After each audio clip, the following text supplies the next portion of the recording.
Delegates, it is a great pleasure and privilege to have you join the 8th session of the Committee on Statistics, both in person in this conference room and delegates who are with us via the e-conferencing platform Kudo and YouTube.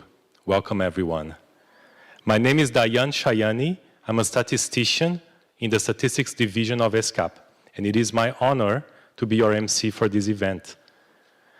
For participants who joined the session on Kudo, you'll only be able to turn on your microphone and camera when your request to speak has been submitted and accepted through the platform.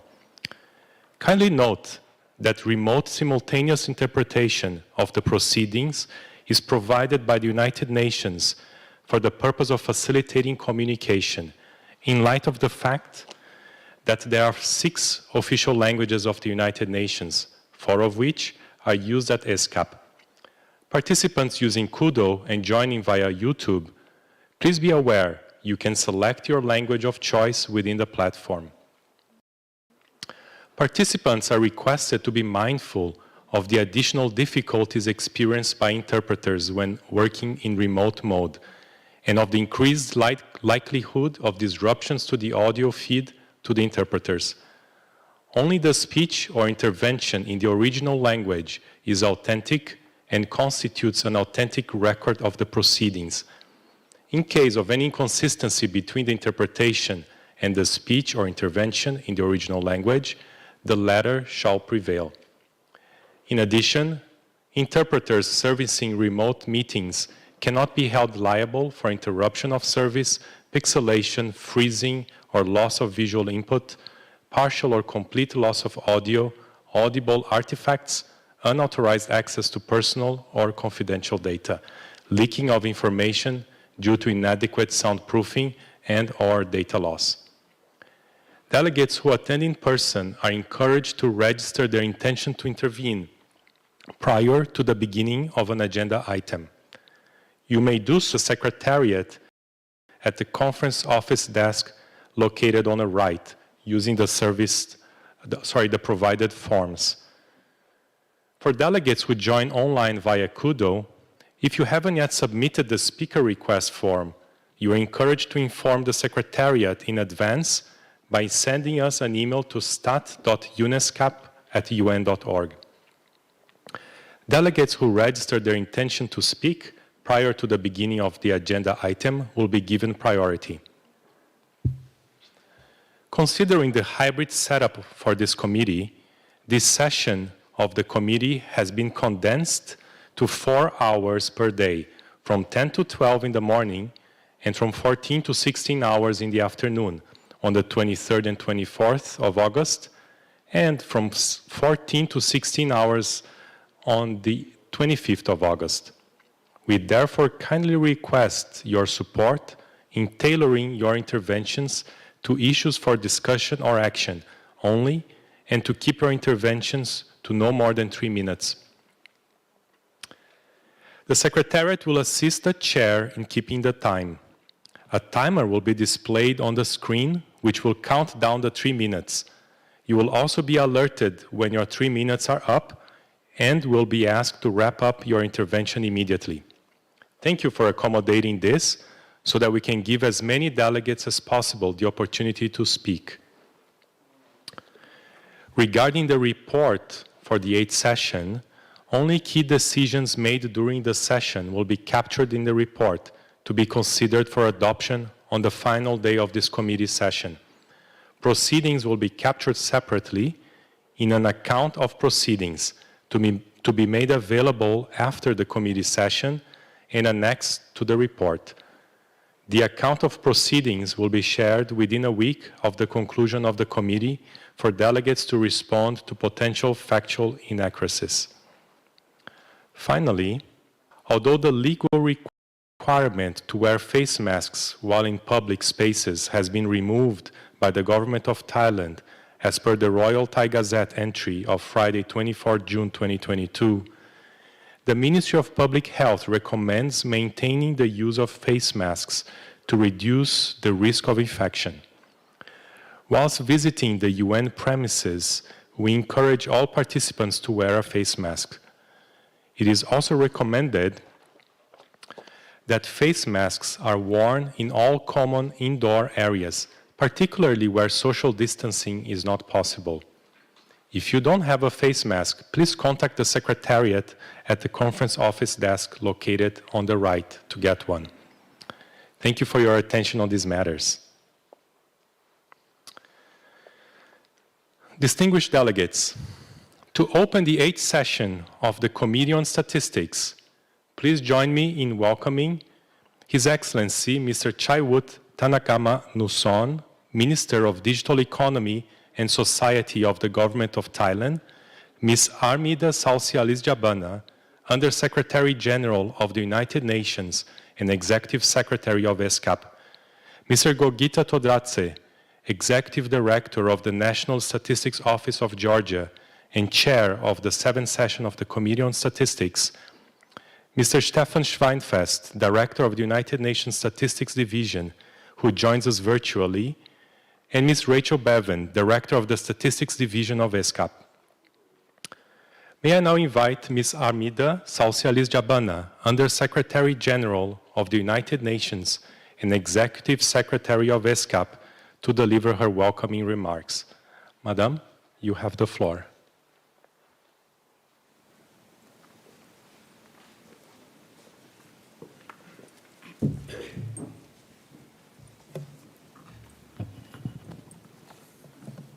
Excellency Mr. Chaiwut Tanakama Nusorn, Minister of Digital Economy and Society of Royal Thai Government, Mr. Gogita Todratse, Chief of the 7th Session and Executive Director of National Statistics Office of Georgia, Excellencies, distinguished delegates, ladies and gentlemen. Welcome to the United Nations Economic and Social Commission for Asia and the Pacific and to the 8th session of the Committee on Statistics. This session of the committee is again being organized in hybrid fashion. Still, we are pleased to have resumed some in-person participation despite the challenges we have faced over the last few years. It is wonderful to note the high-level participation in the committee by member states, and I hope all of those present in Bangkok will enjoy their stay here. The committee plays a crucial role in supporting the effective implementation of the 2030 Agenda. The Sustainable Development Goals Progress Report by ESCAP showed widening disparities in the region.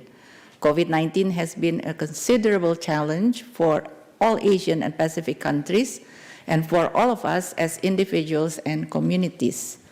Progress towards the SDGs in Asia-Pacific region has slowed as the pandemic and climate change have exacerbated many development challenges, and the region is not on track to achieve any of the 17 goals. As members of the statistical community, we can be proud of our work, which makes it possible not just to measure progress towards the SDG, but more importantly, to help countries achieve them. I'm pleased to see that the availability of data in our region has sharply increased since the first SDG benchmark report back then in 2017. Indeed, the number of indicators with sufficient data has almost doubled since then. This trend testifies to the tremendous effort which has been made to strengthen national statistical systems in the region to respond to the monitoring demands of the 2030 Agenda. With the exponential growth in data generated worldwide and with new technologies such as machine learning, governments worldwide are increasingly realizing the importance of data. Added to that, the COVID-19 pandemic has highlighted the need for more timely and more granular data. Although the value of data is now much better understood, that value is still not being fully realized, and too often data is left in silos where it is not readily accessible and not easily understood or used. COVID-19 showed how data scientists and statisticians could play a pivotal role in unlocking the value of data. And we have seen examples of countries where statisticians are suddenly in the spotlight. However, with increased availability and use of data come increased risk including the need for data privacy and the need to maintain trust in data. In this context, national statistical offices need to work in new ways, which include establishing sound data governance frameworks which respond to this new data-driven age. The Committee on Statistics comes at an opportune time to advance this work. It comes at a time when your role as a chief statistician is probably changing as you move towards being data stewards, leading a whole-of-government approach to data and statistics, and this change is crucial to the success of building national statistical offices fit for the data age. I'm therefore very pleased to see the two priority areas which have been selected by member states for discussion at this year's committee session, namely data governance and how statistical community can respond to the challenge of capturing progress on well-being and sustainability that goes beyond the measurement of GDP, or so-called beyond GDP. ESCAP stands ready to be guided by your recommendations on what regional actions can be taken to support member states in these emerging areas. I wish you a very successful and productive discussion during the committee session. I look forward to your recommendations and action points to further guide our work. Thank you for your attention, and again, I wish you a very successful deliberation. Thank you very much.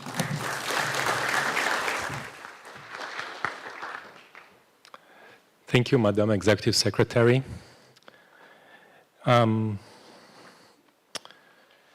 His Excellency, Mr. Chaiwood Tanakamanuson, Minister of Digital Economy and Society of the Government of Thailand, was unfortunately not able to join us in person today, but he has kindly sent a pre-recorded message. May I now request the Secretariat to play the video. Ms. Amida Sausia Alice Jabana, Under Secretary General of the United Nations and Executive Secretary of ESCAP. Mr. Gogita Progress, Chairman of the 7th session and Bureau Member of the Committee on Statistics. Ms. Rachel Bevan, Director, Statistics Division, ESCAP. Distinguished delegates, ladies and gentlemen, good morning to all. On behalf of the Royal Thai Government, I would like to express my sincere appreciation to the Economic and Social Commission for Asia and Pacific for inviting me to be a part of the opening session today. I am particularly honored to do so this year as we are commemorating the 75th anniversary of the creation of ESCAP. It is my pleasure to welcome all of you, especially those of you who are participating in person. Back in Bangkok, after such a long period of travel difficulties due to the COVID-19 pandemic, I would like to convey my sincere appreciation to ESCAP for their efforts to organize this event as a hybrid event with both in-person and remote participants from all over the Asia-Pacific regions. 2 years ago, in August 2020, when the Committee on Statistics last met, we were at the height of the COVID-19 pandemic. There was no COVID vaccine, and we were surrounded by uncertainty. Now, we have a range of COVID-19 vaccines, but the pandemic remains a grave threat, and there are still wide-scale impacts within and among countries. Progress on delivering the Sustainable Development Goals, SDG, has stalled, and in some cases has even reversed. However, the pandemic showed us the benefits of digital technology. According to the Global Digital Report 2021 by VR Social, Thai citizens have welcomed the move towards the digital world. Thai internet users spend almost 9 hours in front of a screen each day, which is not only above the global average, but the 9th highest in the world. Thailand has ranked third in the world for e-commerce adoption, with 84% of the country's internet users having bought something online. The countries also recorded the highest number of transactions through mobile banking and financial transaction application in 2021. As we see this digital transformation unfold, the role of the national statistical officers as data providers to inform policy makers and to measure the achievement of the Sustainable Development Goals continues to evolve. Statistical officers who used to work mainly with data from censuses and surveys are increasingly using alternative data sources. For example, next year, Thailand National Statistical Office will conduct the 2023 agriculture census by using data from the Central Farmer Registration Database, or Farmer One, of the Ministry of Agriculture and Cooperatives. As statistical officers embrace new data sources and new technologies, there is a need for strong legal and institutional arrangements. Data governance frameworks can support the modernization of official statistics and remove unnecessary barriers to release the full benefit of statistics. I am also pleased to see that data governance has a special focus on this 8th Committee on Statistics. As the Minister overseeing the National Statistical Office, I see firsthand the importance of statistical data for evidence-based planning and policy making, especially in times of unpredicted events. Hence, I give full support to the Thai NSO in producing timely, relevant, and quality statistical data and information. I am very pleased many of you come to visit our offices yesterday, and I hope you feel inspired for the important discussion this week. Distinguished delegates, ladies and gentlemen, the crisis highlighted the need for timely and reliable statistics and data for governments to make informed decisions to support their citizens. And it also highlighted how data is becoming an essential resource in digital economies. The ESCAP Committee on Statistics plays a crucial role in bringing countries together to discuss matters of strategic importance to regional statistical development, regional cooperation, and the formulation of regional positions to advance official statistics in line with existing commitments, including the collective vision and framework for action by the Asia-Pacific Statistical Community and the Declaration of Navigating Policy with Data to Leave No One Behind. The global community has given us a clear task to improve the world for future generations through the 2030 Agenda for Sustainable Development. Therefore, we need to continue working together in the international statistical community to support each other despite the many challenges we face. Timely, accurate, and trusted official statistics are our best bet to ensure that no one is left behind. I wish you all a fruitful discussion and an enjoyable stay in Bangkok. Thank you very much.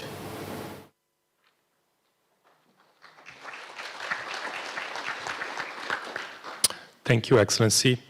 May I now invite Mr. Stefan Schweinfest, Director of the United Nations Statistics Division, to deliver his remarks via Kudo.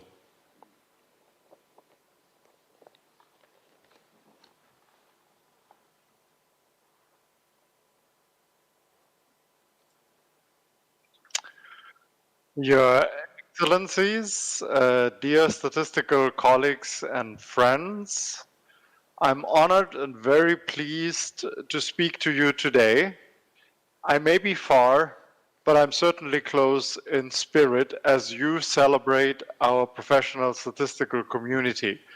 I have been deeply impressed how active this community has been, even during the worst days of the pandemic. We stayed connected, we engaged, we innovated, we worked with new information sources and new partners, and we gave the world the data it urgently needed. We supported each other with our experiences. This is possible because we speak the same professional language, adhere to the same fundamental principles. I think we can proudly say that we managed the COVID crisis in professional solidarity around the globe. And you, the colleagues in Asia and Pacific region, often had to connect to global meetings very late in your day, or even in the middle of the night. So it's only fair that I do the same today. And I want to use this opportunity to say a heartfelt thank you to you. Asia Pacific is an important region, which is why we in our global program are deeply committed to working closely with all of you and of course with our dear UN colleagues in the excellent ESCAP statistics team. Your experts make important contributions to the development of global statistical standards and norms to make sure that these norms are inspired by your country experiences and your country needs.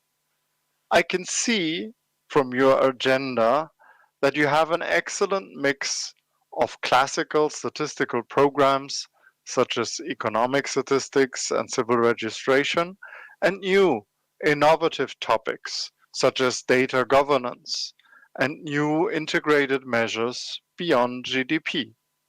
And regarding this last topic, I'm fully confident that our professional statistical community will rise to the challenge to define broader measures of development, sustainability, and well-being that are equally solid as GDP and yet go beyond, well beyond GDP to address the policy challenges of our times. My office has important projects and events in your region, such as the forthcoming World Data Forum in 2023, the Regional Hub for Big Data, and our new Center of Excellence for Geospatial Information. I invite all of you to actively participate in these endeavors. But most importantly, I extend a warm personal welcome to all of you for our next Statistical Commission session here in New York in March 2023, when our global statistical family will finally reunite. I'm looking very much forward to seeing you here. Thank you for your attention.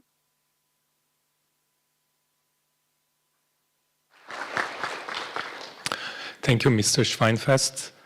May I now invite Mr. Gogita Todradze, Executive Director of the National Statistics Office of Georgia and Chair of the 7th session of the Committee on Statistics to deliver his opening statement. Mr. Todradze, you have the floor.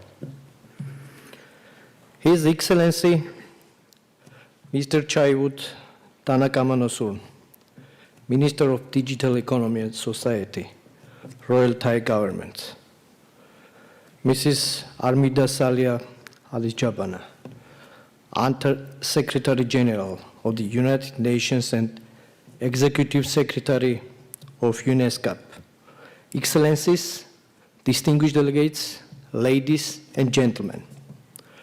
Welcome to the 8th session of the Committee on Statistics. As the chair of the 7th session of the committee, I'm very pleased to be able to address you in person today. It is wonderful to see so many colleagues again after a long period with too many days and nights spent on Zoom and Teams calls. I really look forward to our next few days together to enjoy your company as well as the exciting discussions we have lined up. The committee plays a crucial role in supporting the effective implementation of the 2030 Agenda, and I have been proud to lead the work of the Bureau since our 7th committee, which was held during the height of the pandemic in 2020. As a statistical community, we have a pivotal role to play in measuring and achieving the SDGs, and since the agreement of the 2030 Agenda for Sustainable Development, we have stepped up and expanded our collection, analysis, and dissemination of data significantly. We could see this most recent SDG Progress report prepared by ESCAP Secretariat. Alongside this increase in the availability of data, we have also seen an increase in the demand for more granular and more real-time data, especially in response to the COVID pandemic. We have also seen an increase in the use of data by governments and also by citizens. Whilst there are these positive changes, there are still too many data gaps, especially on the most communities who are often in the most vulnerable situations. We are the region with strong collective vision and framework for action for strengthening national statistical system. We are fortunate that several countries in Asia and the Pacific have very robust systems and are stepping up to provide support to colleagues in other countries working to improve their ways of doing things. We are also fortunate to be supported by many development partners, and I am pleased to see many of those key partners here today. This great collaboration between countries and development partners have made it possible to make agreements such as the Ministerial Declaration on Building More Resilient Future with inclusive civil registration and vital statistics from November last year. We all recognize CRVS as a cornerstone in our statistical systems, and it is great to see the multiple efforts happening across our region. In the last few years, we have also seen an increasing interest in using new data sources and methods. We are all learning much more about new areas such as big data and concepts such as machine learning, artificial intelligence, and the Internet of Things.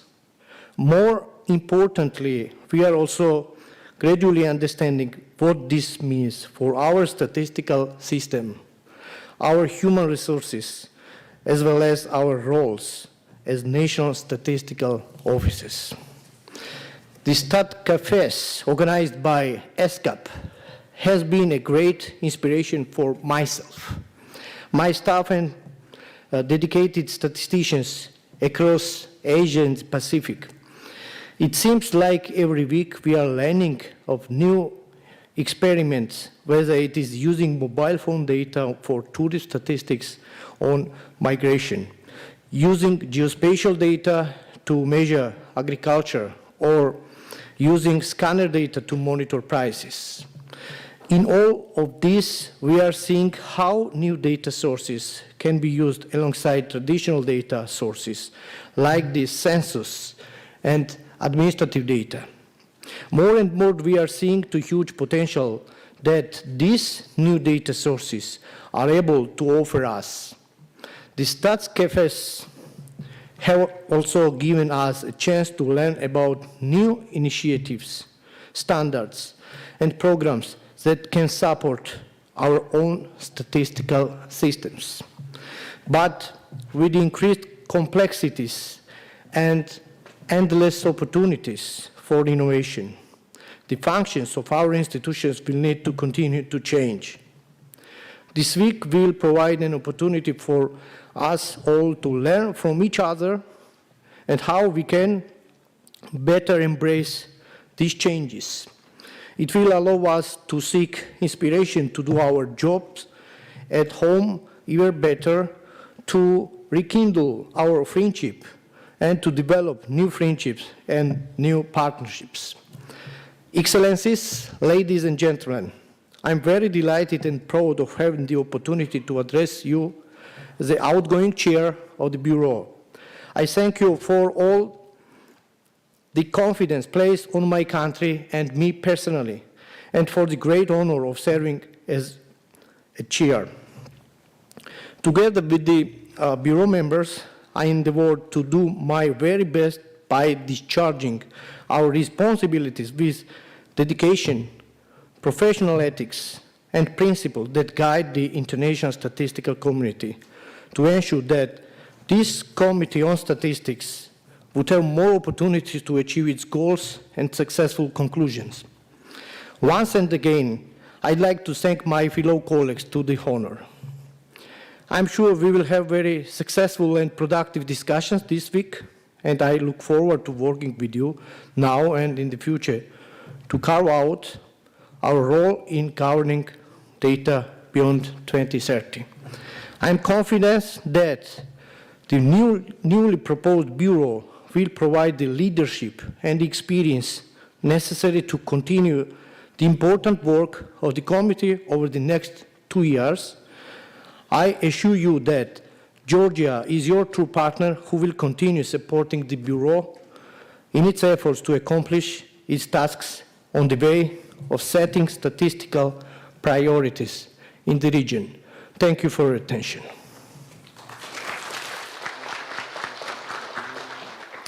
Thank you for your words, Mr. Todradze. This concludes the opening statements by our distinguished speakers. It is now my great pleasure to hand over to my colleague, Ms. Tanya Sayerson, Secretary of the 8th Committee on Statistics. Thank you, Diane, for skillfully guiding us through these opening remarks. It is now with great pleasure to give the floor back to Dr. Gogita Todradze, Executive Director, National Statistics Officer of Georgia and Chair of the 7th session of the Committee on Statistics, to oversee the next agenda item, 1B, election of officers. Over to you.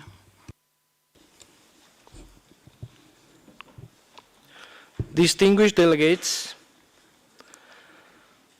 as the chair of the 7th session of the committee, I will step down from the Bureau together with Mr. Mot Uzir Maidin, Chief Statistician, Department of Statistics, Malaysia, Mr. Clary Dennis Mapa, Undersecretary, National Statistician and Civil Registrar General, Philippine Statistics Authority, and Mr. Anura Kumara, Additional Director General, Department of Census and Statistics of Sri Lanka. The Committee on Statistics, at its first session, decided to establish the Bureau to assist it in conducting each session and in performing the functions of the committee between its biennial session. A set of principles and procedures to govern the election of the Bureau were adopted at its second session in document E/ESCAP/CST 2/1. In line with these principles and procedures, the Bureau shall be elected at the beginning of each formal session of the Committee on Statistics and shall consist of chair, 3 vice chairs, and 2 other members, one of whom we elect as the rapporteur. I have the honor, as the outgoing chair, to submit my proposal for the next Bureau. I am confident that the proposed Bureau will provide the leadership and experience necessary to continue the important work of this committee over the next 2 years. I propose Mr. Baddawa Batmunk, Chairperson, National Statistics Office of Mongolia, representing Mongolia, be elected as chair. Mrs. Maria Musudroka, Acting Chief Executive, Fiji Bureau of Statistics, representing Fiji, be elected as vice chair. Mr. Gobinda Prasad Samanta, Chief Statistician of India and Secretary, Ministry of Statistics and Program Implementation, representing India, be elected as vice chair. Mr. Pakhadir Begalov, Chairman, the State Committee of Republic of Uzbekistan on Statistics, represented Uzbekistan, be elected as vice chair. Mr. Eng Chuan Ko, Chief Statistician, Singapore Department of Statistics, represented Singapore, be elected as member and rapporteur. Mrs. Piano Wutisorn, Director General, National Statistics Office, represented Thailand, be elected as member. Ladies and gentlemen, the floor is now open for comments.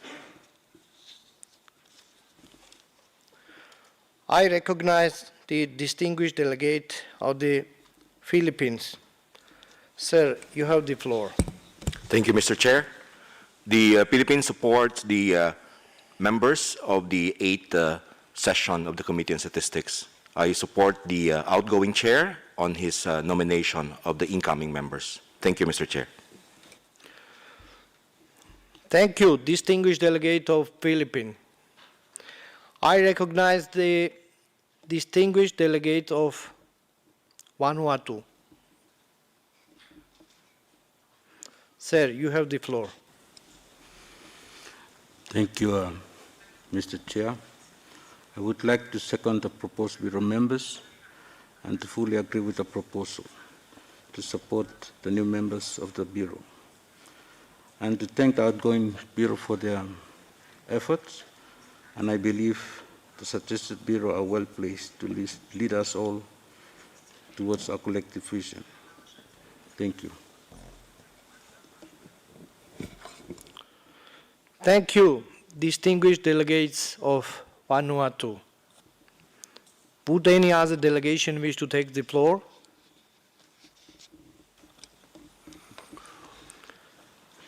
I recognize the distinguished delegate of Bhutan. Sir, you have the floor. Distinguished delegates, I support the suggested new members of the Bureau and their work that is coming on them. Thank you very much. Thank you, distinguished delegate of Bhutan. Would any other delegation wish to take the floor?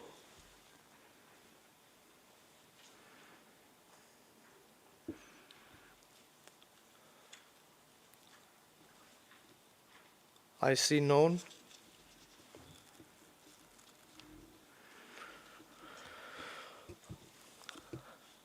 I'd like to thank the committee for supporting my proposal and declare that the Committee on Statistics has elected by acclamation the following distinguished delegates to serve on its Bureau.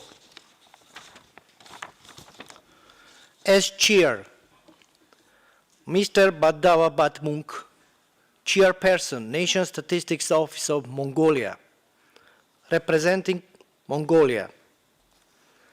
As Vice Chairs, Mrs. Maria Musudroka, Acting Chief Executive, Fiji Bureau of Statistics, representing Fiji. Mr.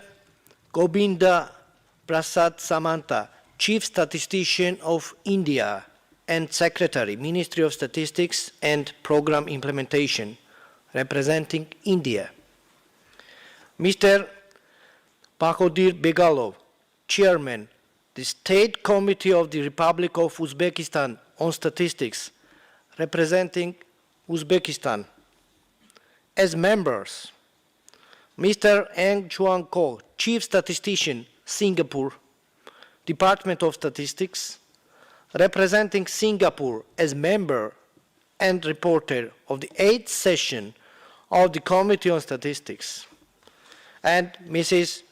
Pianut Vutisorn, Director General, National Statistics Office of Thailand, representing Thailand. On behalf of all present, it is my privilege to congratulate the re-elected and newly elected members of the Bureau and extend my very best wishes for success in the important work ahead. Before I invite the newly elected chair to take his place at the rostrum, please allow me to say a few words as outgoing chair. It has been a great honor for me personally to serve as your chair over the last 2 years. I admire the level of expertise, enthusiasm, and commitment in your community. My thanks to all of you for providing such a rich source of inspiration.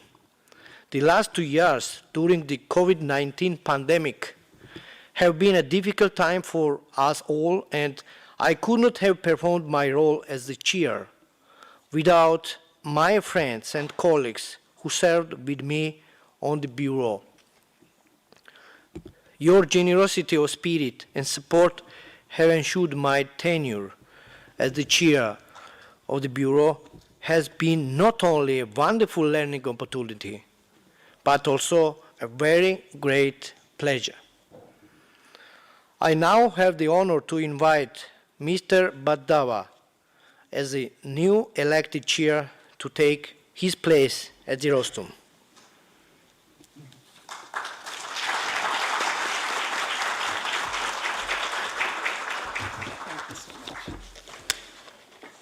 Thank you very much.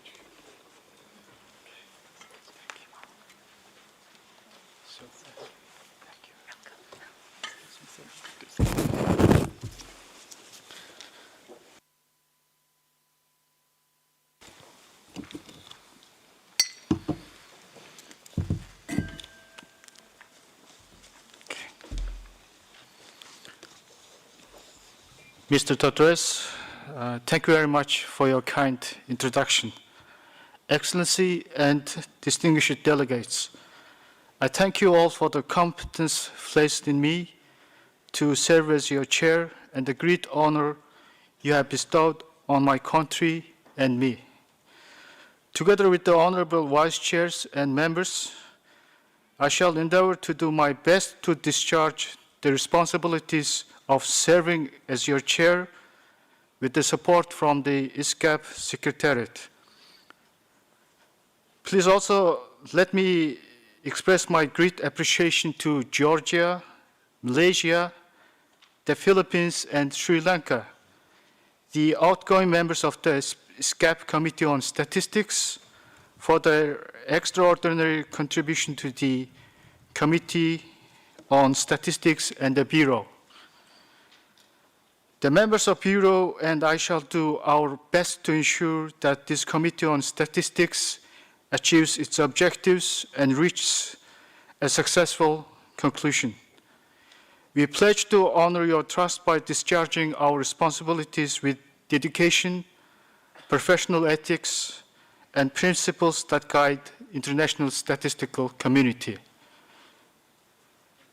Important deliberations are ahead of us. I am mindful that as the chair of the Committee on Statistics, it is incumbent upon me to do my best to ensure that this session generates concrete decisions that shape the future of statistics work in Asia Pacific. For this, I rely on the cooperation and active engagement of all distinguished delegates and the able support of my fellow members of the Bureau.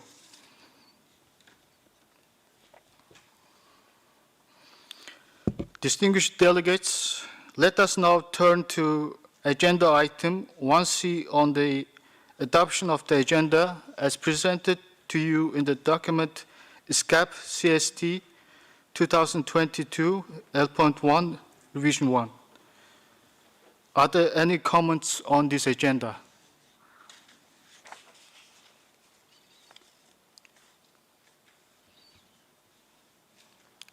I see none.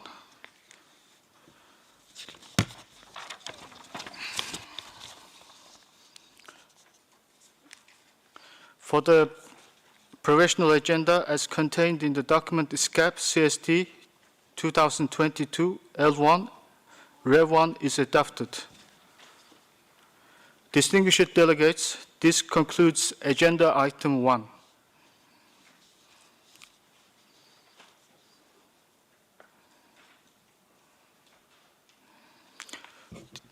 Distinguished delegates, before we move on to agenda item 2, I would like to reiterate the ground rules for our discussion of this agenda item, as well as all other agenda items over the 3 days.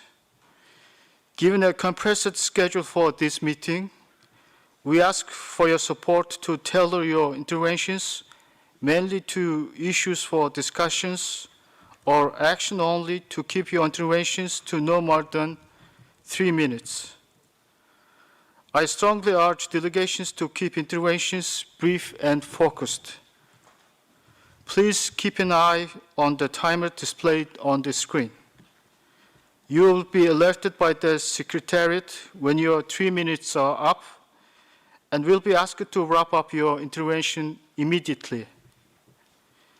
Given the technical limitations of conducting the committee through a virtual platform, and in the view of mandates and operational requirements of the committee, priority will be given to the members, associate members, and countries that are permanent observers of the Commission to deliberate on the procedural matters. Limited opportunities to deliberate on procedural matters will be available for observer organizations, intergovernmental organizations, and other entities depending on availability of time. Thank you very much for your attention. Distinguished delegates, let us start with the agenda item 2, follow up on decisions made at the 7th session of the Committee on Statistics, as presented to you in the report on progress with regard to decisions made at the 7th session of the Committee on Statistics. I now give the floor to Mr. Gogita Todres, Executive Director, National Statistics Office of Georgia, to introduce this agenda item. Mr. Todres, you have the floor.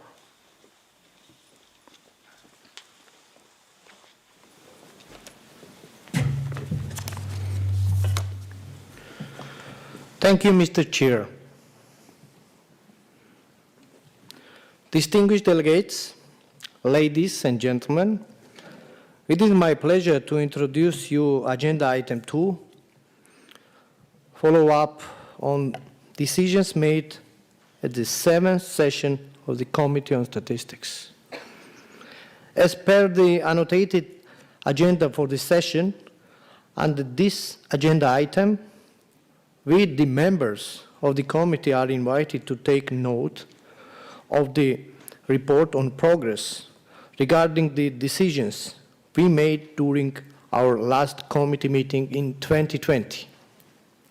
The progress has been described in the paper ESCAP/CST/2022/1. I'd like to thank my fellow members of the Bureau, of the 7th Committee on Statistics, and the Secretariat for their work to implement these decisions and for the constructive decisions we have held to progress each of these areas. Distinguished delegates, ladies and gentlemen, this concludes my introduction to Agenda Item 2. Thank you for your attention. Thank you, Mr. Chair. Back to you.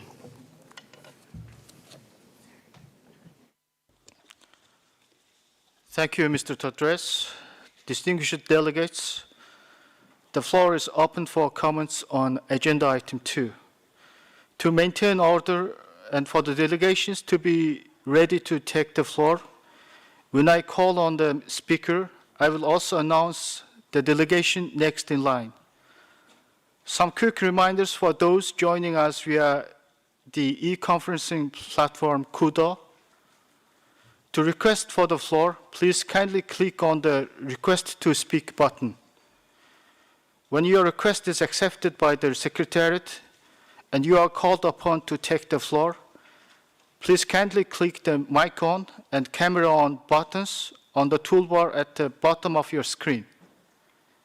Kindly release mic when you have completed your intervention. The Secretariat will be monitoring the messaging function in Kudo, the icon for which is on the right-hand side bar. However, all substantive questions or interventions should be raised through your delegation by using the Request to Speak button only. For technical issues related to Kudo, you may reach out to the operator by clicking on the Operator tab under the messaging icon and typing your message there. To select the preferred UN language, the drop-down menu is available on the lower left of your screen. And finally, to prevent echoes and interference, please ensure all other devices connected to Kudo in the same room are turned off. May I now invite any comment on Agenda Item 2? I request all delegations to keep their interventions to no more than 3 minutes. The first speaker is China, to be followed by Pakistan. Delegations from China, you have the floor.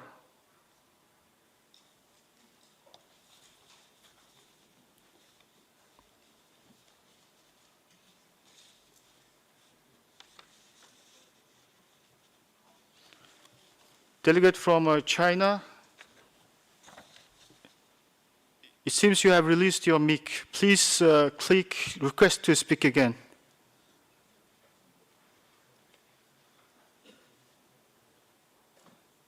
Do not click Done Speaking until you have completed your intervention.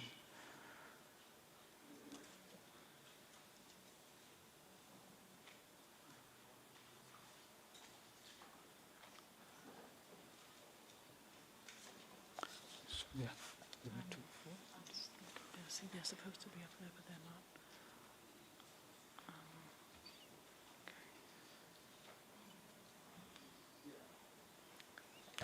Move to forward. Same again. Delegate from China, it seems you have released your mic. Please click Request to Speak again. Do not click Done Speaking until you have completed your intervention, as this will cancel your request.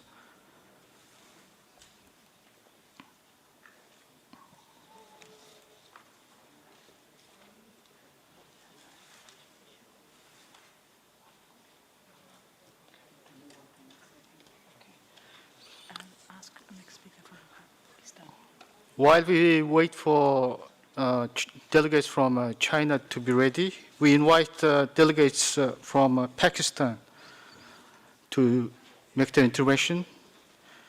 Delegate from Pakistan, you now have the floor.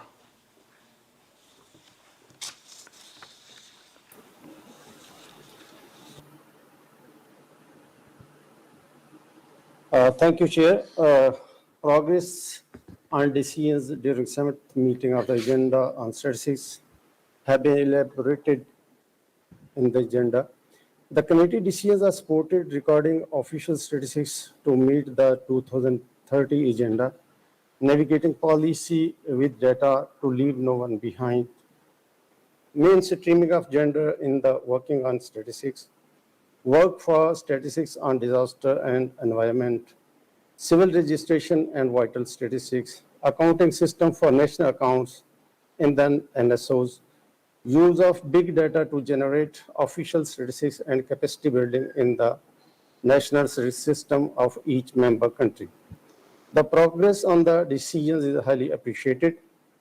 However, it is proposed that maximum countries may be involved in the working groups, subcommittees, expert groups for different areas so that all the countries could be benefited from the working on the particularly new areas like big data, environment and disaster statistics accounts, etc. Thank you.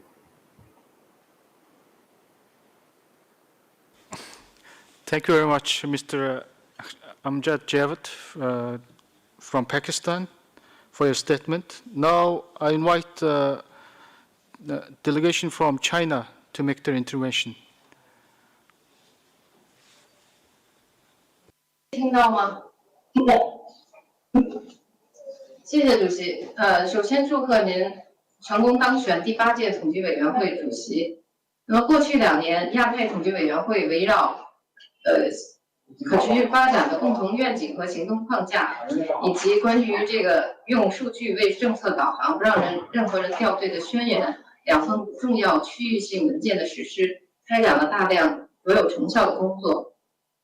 一是在衡量区域可持续发展统计监测能力建设方面，委员会出台的监测框架和实施指南，能够为亚太地区可持续发展统计监测评价提供可量化的评估框架和指标体系，有利于切实推动区域可持续发展统计能力监测持续提升。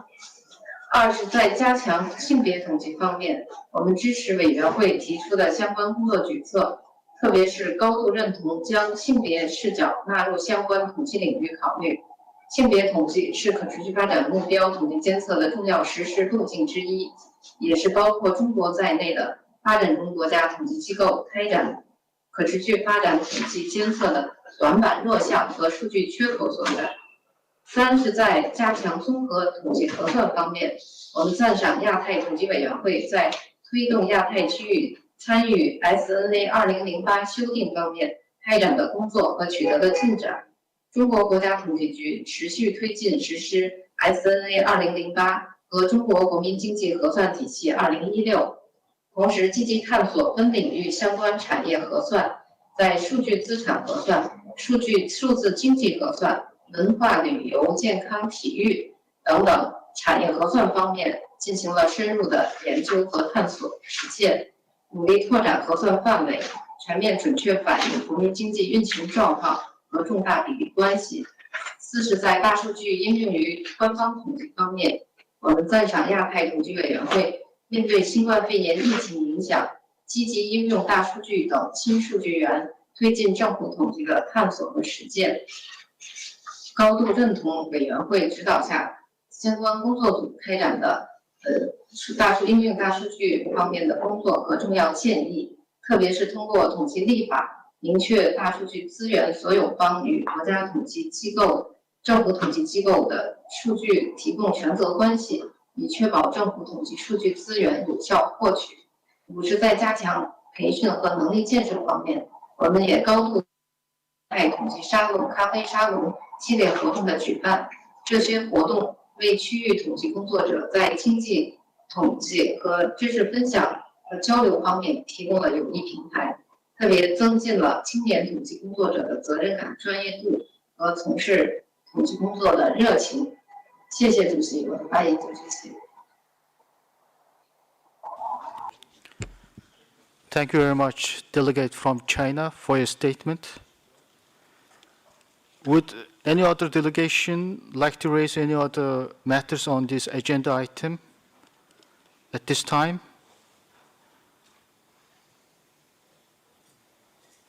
I see none. Distinguished delegates, we have exhausted our time allowed for this item. Thank you very much for your interventions.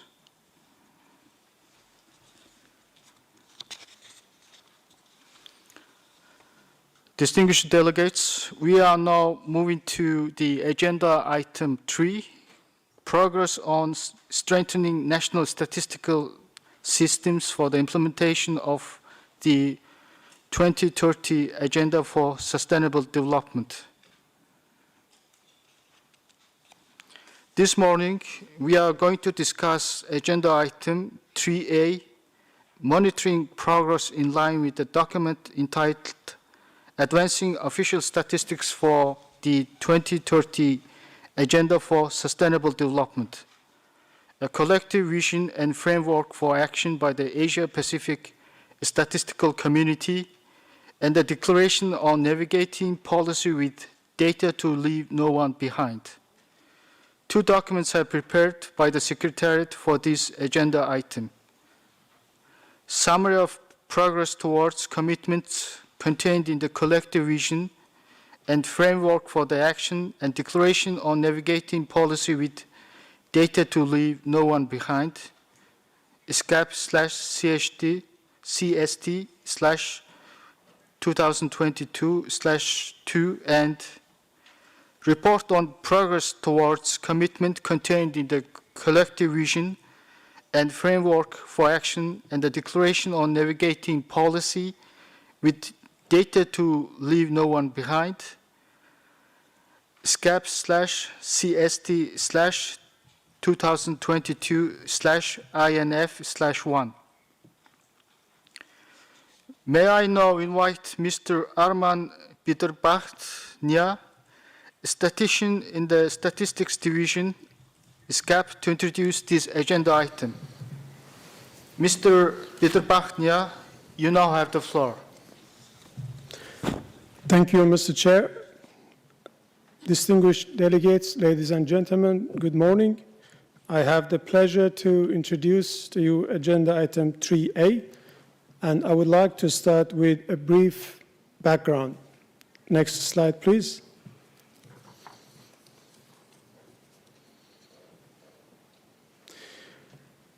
Two important documents set out commitments by leaders of national statistical systems in the region for advancing official statistics for the 2030 Agenda for Sustainable Development. The first document is a collective vision and framework for action endorsed by the committee at its 5th session in 2016 with 5 action areas to strengthen statistical capacity to produce and disseminate official statistics. The second document is the Declaration on Navigating Policy with Data to Leave No One Behind, endorsed by ESCAP Commission at its 75th session in 2019, with 12 commitments to strengthen national statistical systems. Next, please. In 2019, ESCAP developed a draft monitoring and evaluation framework for the collective vision and the declaration, together with guidelines for implementation of the framework. In its 7th session in 2020, the committee reviewed the draft monitoring and evaluation framework and the baseline report and endorsed the framework, subject to the amendments suggested by member states. The Secretariat, under guidance of the Bureau of the Committee and in consultation with Paris 21, incorporated the proposed amendments to the draft monitoring and evaluation framework. The revised framework was circulated among all members of the committee for final review in October 2021, and final monitoring and evaluation framework was shared with members and associate members of the committee on 4 May 2022. Next slide, please. The framework provides a result matrix with 20 performance indicators for reporting on progress on statistical capacity development in the region, together with baseline values and target values for 2030. The result matrix also aligns the performance indicators with 12 commitments from the declaration and 5 action areas from collective vision.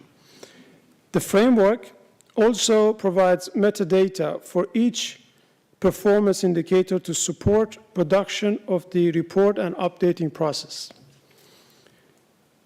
As advised by the committee, framework is using existing data available on international platforms to avoid any additional data collection burden on countries. Therefore, it is possible that some of the most recent data from your country is not being reflected yet due to time lag. Next, please.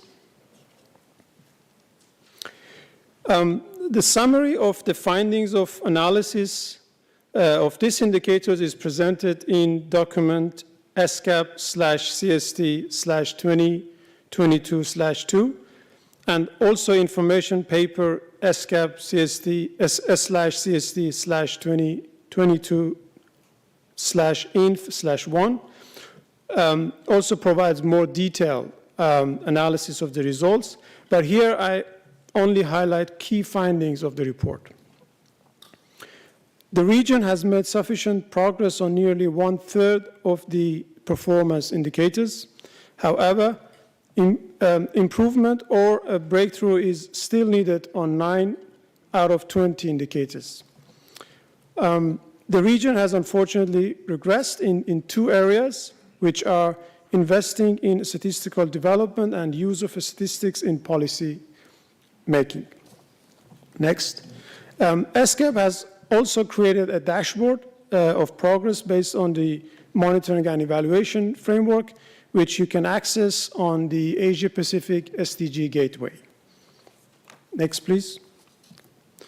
The committee is now invited to express its views on the summary of the progress made to date, as contained in 2 documents under this agenda item. Also provide guidance and recommendations on priority areas for future work. Thank you, Mr. Chair. Thank you very much, Mr. Biderbach-Nia, for the introduction. Distinguished delegates, now I invite comments on agenda item 3A.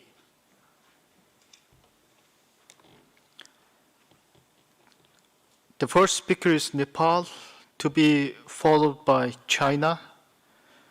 Distinguished delegate from Nepal, you now have the floor.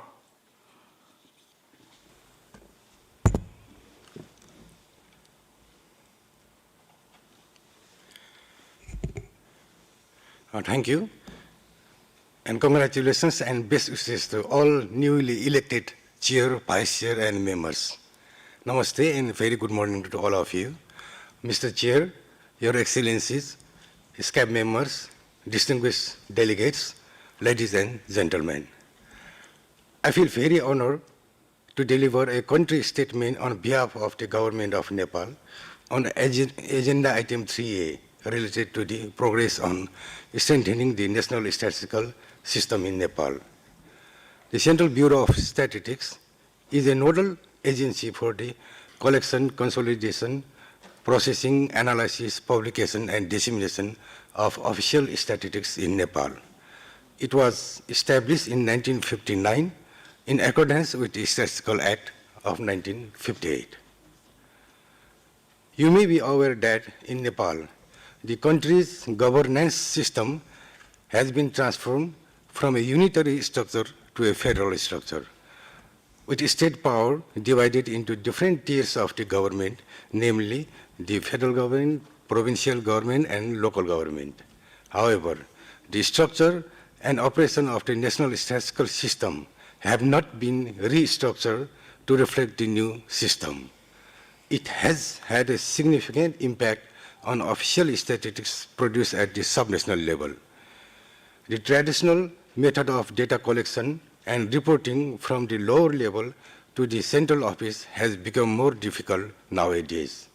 The present situation is hence, data is scattered everywhere and difficult to obtain at the subnational level using the administrative circulars from the center as before. Mr. Chair, SDG monitoring is a significant challenge for Nepal's statistical system. The new constitution of Nepal permits some exclusive right to generate statistics to provinces and local governments. Monitoring nearly 500 national and global indicators on a regular basis has been difficult to manage by the CBS existing statistical institutional capacity and human resources. In this regard, Nepal's parliament recently passed the National Statistics Bill 2022, which demands for the establishment of a National Statistical Office led by a secretary-level chief statistician to facilitate high-level coordination among data users, producers, and development partners, particularly the custodians of SDGs.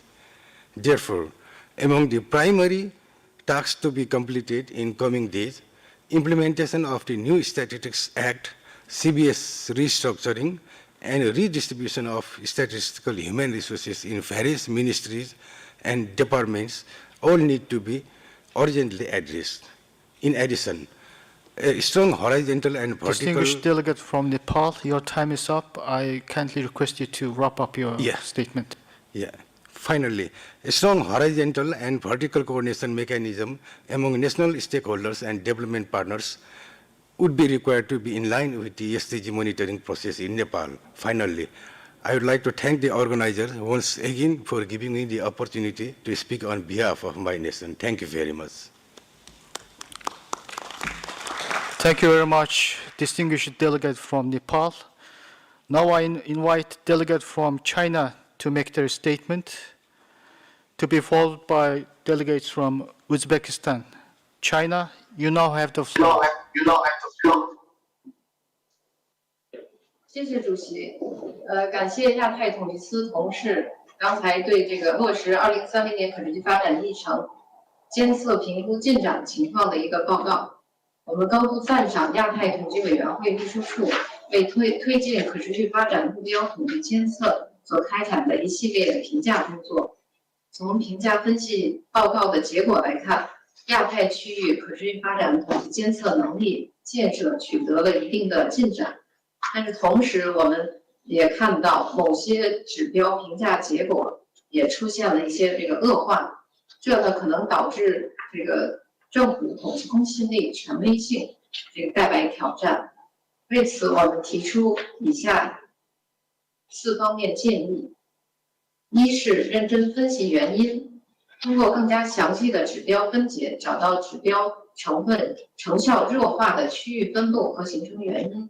有针对性加以改进。二是加大评估方法、评估过程和评估细分类项结果的公开，加强与成员国和相关国家等评估对象的沟通协调，确保评估结果真实反映国家统计机构实际情况。三是充分考虑新冠肺炎疫情给亚太区域可持续发展统计监测能力提升带来的不利影响，以及疫情的长期性和不确定性，有针对性地提出改进方案。四是发挥区域性国际组织职能作用，有效指导相关政府统计机构在提升统计产品及时性、适用性等方面加大改进力度，特别注重推进新数据源在政府统计工作中的有效应用。谢谢主席。Thank you very much, distinguished delegate from China. Now I invite distinguished delegate from Uzbekistan, Mr. Bahadir Bigalo, to make their statement. Mr. Bigalo, you now have the floor. Салам алейкум. Добрый день, уважаемые дамы и господа, коллеги, уважаемый председатель. Позвольте еще раз поздравить вас, избираем на ответственную должность. Уважаемые коллеги, пользуясь моментом, позвольте кратко проинформировать вас о ситуации продвижения инициатив в области целей устойчивого развития Республики Узбекистан, достигнутых результатах и планах на будущее, придерживаясь общей цели обеспечения того, что никто не будет забыть. По инициативе президента нашей страны Шавката Миромовича Мирзияева, вот уже более 5 лет во всех сферах ведутся широкомасштабные реформы под лозунгом «Все во благо народа, процветания и созидания». Данные реформы также нашли свое отражение и в сфере статистики. В результате страна раскрыла широкий круг ранее недоступной обществу макроэкономической, финансовой и социальной статистики. В мае 2018 года Узбекистан присоединится к расширенной общей системе распространения данных МВФ. До конца текущего года мы планируем переход на специальный стандарт распространения данных. Как и другие страны мира, Узбекистан присоединился к повестке дня ЦУР и возложил на себя обязательства по выполнению на национальном уровне целей устойчивого развития. В 2018 году правительством решением приняты 16 национальных целей и 128 задач в области устойчивого развития. Разработан перечень национальных индикаторов ЦУР, который включает в себя порядка 190 индикаторов. Также необходимо отметить, что Узбекистан в июле 2020 года представил свой первый добровольный национальный обзор на политическом форуме высокого уровня ЭКОСОС ООН. В целях мониторинга разработан веб-сайт национальных ЦУР. На сегодняшний день опубликовано 124 индикатора или 65% от общего количества утвержденных индикаторов ЦУР. Хочу также отметить, что Узбекистан одним из первых в регионе СНГ опубликовал сборник целей устойчивого развития, что также было размещено на официальном сайте ЕЭК ООН на платформе веб-данных по ЦУР. Кроме того, при поддержке СКАТО осуществляется работа по внедрению платформы SDG Tracker. На данной платформе в настоящее время опубликованы более 60 индикаторов ЦУР. Уважаемые дамы и господа, безусловно, настоящий труд и быстро меняющийся период времени перед всеми нами ставит огромную задачу в обеспечении качественной, актуальной, достоверной и прозрачной статистической информации общества и правительства в области ЦУР. Исходя из этого, в Узбекистане мы определили для себя ряд приоритетных задач на среднесрочную перспективу, над которой будем работать, активно привлекая наших международных партнеров, в том числе ЭСКАТа, а также наших коллег из других стран, в частности, из стран региона Азии и Тихого океана. Уважаемые дамы и господа, коллеги, пользуясь случаем, позвольте еще раз выразить свою благодарность и возобновить уверение в своем самом высоком уважении ЭСКАТа, нашим партнерам, международным организациям и всем нашим коллегам, членам региона Азии и Тихого океана. Искренне желаю успехов в работе данной сессии и нового состава бюро. Спасибо. Рахмат. Thank you very much, distinguished delegate from Uzbekistan. Now I invite delegate from Philippines to make their statement. Thank you, Mr. Chair. The Philippines commends the Bureau and the Committee for the monitoring report on the progress made by statistical systems in the Asia and the Pacific on their commitment to the collective vision and framework for action. In line with this commitment, the Philippine Statistics Authority regularly releases Sustainable Development Goals Watch, which provides all available data for tracking the progress of the country. Currently, the Philippine Statistical System is undertaking an overall review of the Philippine SDG indicators to ensure relevance and incorporate the various developments in the Philippine Statistical System and the international statistical community. The Philippine Statistics Authority just recently had the national rollout of the community-based monitoring system, which allows for the generation of the SDG indicators down to the barangay or village level for a more targeted programs and projects for the citizenry. We agree with the recommendation to ensure that users are represented at high-level advisory bodies for the production and dissemination of official statistics. In the Philippines, all major government agencies and the private sector are represented in the Philippine Statistics Authority Board, the highest policy-making body on statistical matters. This practice helps secure representation and coverage to produce relevant and reliable official statistics for all stakeholders. In order to expand the availability of necessary data sources, the PSA is exploring big data and other alternative methods such as web scraping for price collection, remote sensing and Earth observation data for the generation of prediction maps for the detection of agricultural commodities and the application of the degree of urbanization for the production of an urban-rural continuum that classifies territorial units in the Philippines based on build-up areas. As a member of the UN Statistical Institute for Asia and the Pacific Governing Council, the Philippines, through the Philippine Statistics Authority, will push for intensive capacity building activities to use big data and other non-traditional data sources in generating official statistics. This initiative will require significant investments in technical assistance and infrastructure, and therefore enjoin the committee supports. Thank you, Mr. Chair. Thank you very much, distinguished delegate from Philippines. Now the speaker is distinguished delegate from Singapore, to be followed by Malaysia. distinguished delegate from Singapore, you now have the floor. Thank you, Mr. Chair. Singapore would like to express our appreciation to UN ESCAP for preparing the summary progress report to facilitate the reporting and monitoring of the progress of the 2030 Agenda for Sustainable Development. The Singapore Department of Statistics has been providing access to statistics on SDG indicators on our SingStat website with a dedicated page on SDGs. Thank you. Thank you very much, distinguished delegate from Singapore. Now I invite distinguished delegate from Malaysia to make their statement. Thank you, Mr. Chair.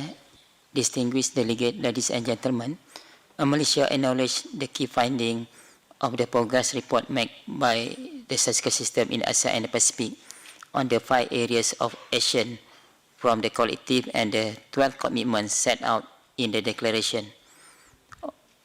Overall, the national statistical system of the Asia-Pacific region are moving in the right direction to fulfill the goal of the 2030 Agenda.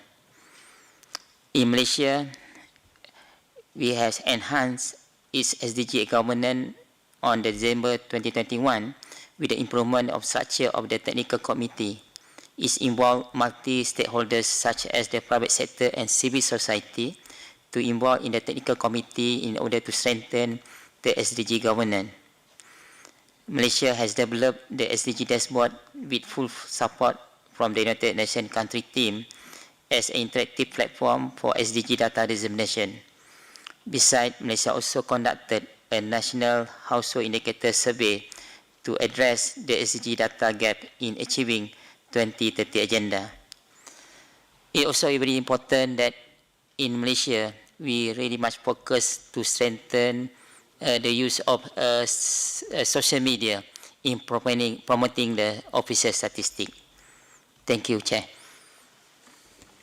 Thank you very much, distinguished delegate from Malaysia, for your statement. Now the speaker is delegate from Korea, to be followed by delegate from Kyrgyzstan. Distinguished delegate from the Republic of Korea, you now have the floor. Thank you, Mr. Chair. The Republic of Korea appreciates the ESCAPs for the efforts in informing its members of a comprehensive progress summary of statistical capacity in Asian Pacific region. Korea expects the further detailed progress results by country will be shared. This will allow the member states to identify gaps in each of the action areas and to better utilize their resources in enhancing their national statistical capacities. Korea, with the aim to strengthening the statistical capacity, has been investing heavily in data integrations, namely Action Area C. We are committed to sharing our experiences and methodological and technological expertise with the members, aiming to minimize data gaps in this region. In addition, Korea, as a member of the Governing Council of the UNCAP, is going to provide continued support for capacity building activity in the region. Korea will also assist countries individually in the capacity of our ODA programs. As we now halfway have achieved the SDGs, we'd like to urge the ESCAP to assess changes in the institutional and policy exchange environments of the member states and disseminate best practice among them in order to encourage learning from each other towards the SDGs. Thanks.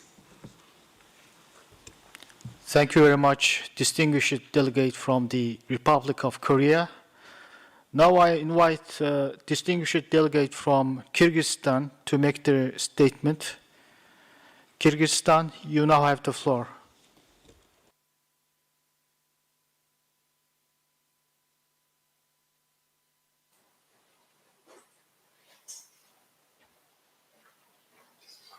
Здравствуйте, уважаемые участники сессии. Кыргызская республика поздравляет избранного председателя и членов 8-й сессии комитета и желает плодотворной работы.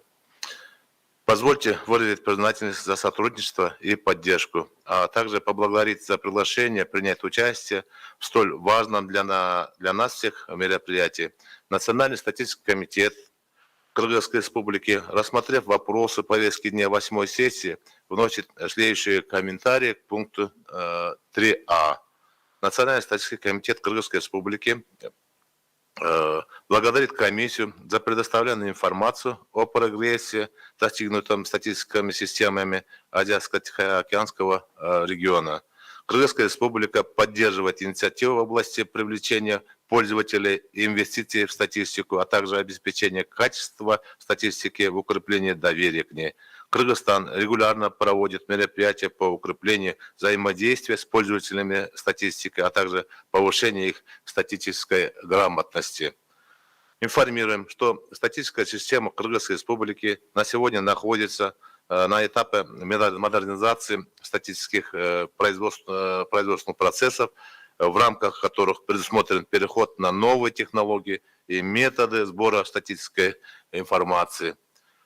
При этом считаем, что для прогресса стран необходимо регулярно осуществлять мероприятия по обмену знаниями и опытом в данной области. Спасибо за внимание. Thank you very much, distinguished delegate from Kyrgyzstan. Now the speaker is distinguished delegate from India, to be followed by Lao PTR. Distinguished delegate from India, you now have the floor. Mr. Chair and distinguished delegates, it is an honor and privilege for me to participate in the 8th session of the Committee on Statistics of United Nations Economic and Social Commission for Asia and the Pacific, ESCAP, and to share India's views. At the outset, I would like to express my appreciation to the ESCAP Secretariat for documenting the progress made towards commitment contained in the collective vision and framework for action and declaration of navigating policy with data to leave no one behind. Mr. Chair, I would like to take this opportunity to share the progress made by National Statistics Office, NSO, Ministry of Statistics and Program Implementation Government of India for advancing official statistics for the 2030 Agenda for Sustainable Development. Mr. Chair, in 2018, NSO India developed a national indicator framework on Sustainable Development Goals, SDGs, in sync with Global Indicator Framework following due consultation with concerned ministries, departments, United Nations agencies, and other stakeholders. The development of SDG indicators is a continuing process, and NSO India consults with stakeholders on a regular basis for reviewing the suitability of existing indicators as well as identifying new indicators for the relevant targets. Government India has also constituted a high-level steering committee on SDGs. The committee reviews and refines the national indicator framework based on consultations and recommendations of the stakeholders. Mr. Chair, every year NSO India releases Sustainable Development Goals National Indicator Framework Progress Report along with revised National Indicator Framework. India, in its endeavor to increase awareness on SDGs, has developed a documentary film in Hindi, English, and 15 other regional languages. These have been very helpful in creating awareness on SDG at subnational levels. Mr. Chair, India is also a member of the Interagency and Expert Group for Sustainable Development Goal Indicators of UN, representing South Asia, and has been contributing in the refinement of the methodology of SDG indicators. Mr. Chair, I sincerely hope that discussions in this forum would lead to innovative ideas and practical solutions in prioritizing our future course of action. Thank you, Mr. Chair. Thank you very much, distinguished delegate from India. Now the speaker is Lao PDR, to be followed by Indonesia. Distinguished delegate from Lao PDR, you now have the floor. Thank you, Mr. Chair. Excellency, distinguished colleague, good morning. The delegate from Lao PDR would like to support the progress report on the collective version and the framework for action. The Lao Statistics Bureau expressed its success and commitment to support the plan of the action, particularly in the area of modernizing the statistical business process. I would like to inform the committee that the Lao Statistics Bureau has implemented the CAPI in the collect of the data in several census and sample survey to improve timeliness. More recently, during the collect of the Lao labor force survey in 2022, the nutrition survey, the plan are under also for the copy used during the third run of the Lao social indicator survey by the end of this year. So the result of this census and survey will provide the key indicator and disaggregate data on monitoring the 9 implementing National Social Economic Development Plan in 2001 and 2005, as well as to support the third vulnerability national review on the implementing on SDG 2030 agenda on sustainable development goal. Thanks, Mr. Chair. Thank you very much, distinguished delegate from Lao PDR. Now the speaker is a distinguished delegate from Indonesia, to be followed by distinguished delegate from Pakistan. Delegate from Indonesia, you now have the floor. Thank you, Mr. Chair, for giving me a floor. Distinguished delegates, ladies and gentlemen, first of all, Indonesia highly appreciates all the efforts of the Secretariat and the Bureau of the Committee on Statistics for the development of the monitoring and evaluation framework for action and guidelines. Indonesia has strived to fulfill the commitments as specified in the collective vision and framework for actions. In this opportunity, I would like to highlight some of the progress on our commitments as follows. The first one, in order to enhance user engagements, according to our Statistics Act, the Statistical Society Forum plays the role of the high-level advisory body to represent the government, private sectors, academia, practitioners, and communities. Its functions have actively exercised periodically to provide inputs and direction for the national statistics development. However, the development of the National Strategy for the Development of Statistics, or NSDS, is still facing a long process in our legislation. And secondly, the government of Indonesia established one data policy in 2019. The policy aims at improving the national data governance, data quality, data integration and accessibility, and data transparency for the government decisions and policy making. The implementation of the policy is to carry out our commitments in quality assurance, statistical integration, and statistical business process modernizations. In this case, the role of BPS Statistics Indonesia is to provide the advisory and capacity building services to line ministries and local governments in order to strengthen their statistical capability of modernizing statistical business process. Meanwhile, the lack of human resource capacity in statistics and also the statistical infrastructure capability become our major problems. In order to accelerate the development of national statistical capabilities, BPS Statistics Indonesia has initiated the development of the National Statistical Infrastructure System that can be utilized by other line ministries and local governments in implementing standardized statistical business process. For achieving all commitments together with all countries in these regions, collaborative actions among countries are extremely important. In this case, Indonesia is very welcome to share knowledge and experiences as well as to exchange experts among other countries. Thank you very much, Mr. Chair. Thank you very much, distinguished delegate from Indonesia, for your statement.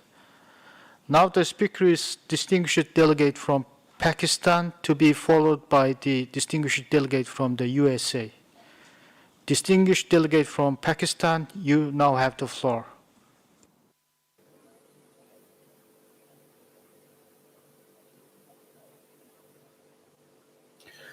Thank you, Chair. Thank you, delegates. Strengthening statistical capacity to produce official statistics in the member countries is an effective strategy. Declaration on navigating policy with data to leave no one behind has been adopted to strengthen the national statistical systems. The monitoring and evaluation framework has been developed in consultation with Paris 21, which is an important document showing progress on performance indicators. We appreciate all these efforts. However, improvement is required by the member countries to achieve the targets of 2030 agenda. Efforts must be continued to get progress from member countries with some guidelines in weak areas so that all the regional national statistical systems could achieve the targets. Engaging users to invest in the statistics, increased communication and statistical literacy, statistical advocacy and awareness raising campaigns must be initiated in all the member countries. Pakistan Bureau of Statistics recently is planning to conduct the digital population and housing census using digital technology. Tablet-based data collection will be ensured through creating awareness among masses using social media by generating and disseminating video clips and messages, written statements to increase the statistical literacy among masses. The use of digital maps of enumeration areas and real-time monitoring mechanism will also ensure the integrity of data through monitoring and evaluation framework for the census. Thank you very much. Thank you. Thank you very much, distinguished delegate from Pakistan. Now the speaker is distinguished delegate from USA, to be followed by distinguished delegate from Bangladesh.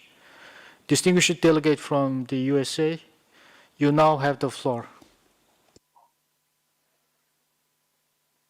Okay. Mr. Chairman, Excellencies, distinguished delegates, ladies and gentlemen, greetings from Washington, D.C., United States. It's a pleasure to speak to all of you during the 8th session of the ESCAP Committee on Statistics. Since the adoption of the Declaration of Navigating Policy with Data to Leave No One Behind, countries have made progress in strengthening country statistical systems, but intensified efforts are needed for countries to achieve the 2030 targets.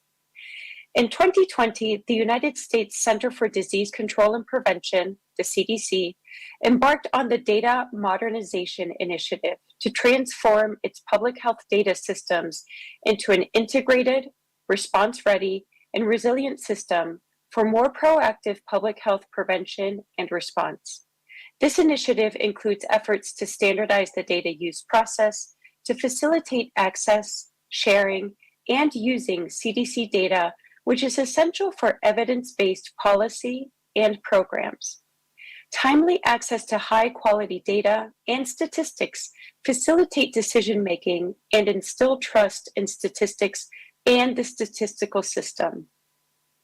The progress report reveals that the region is off track on indicators related to the use of financing development and the use of data. Given the ongoing pandemic and the need for timely statistics for decision-making, efforts such as the Data Modernization Initiative should be considered to meet the region's aims.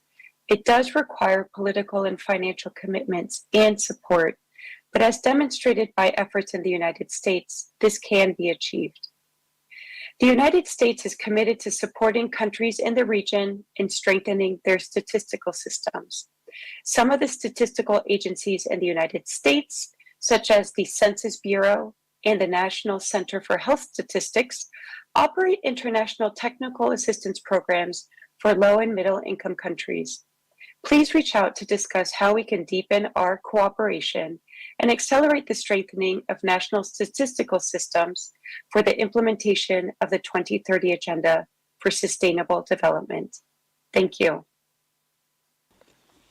Thank you very much, distinguished delegate from the USA. Now I would like to invite distinguished delegate from Bangladesh to make their statement. Distinguished delegate from Bangladesh, you now have the floor.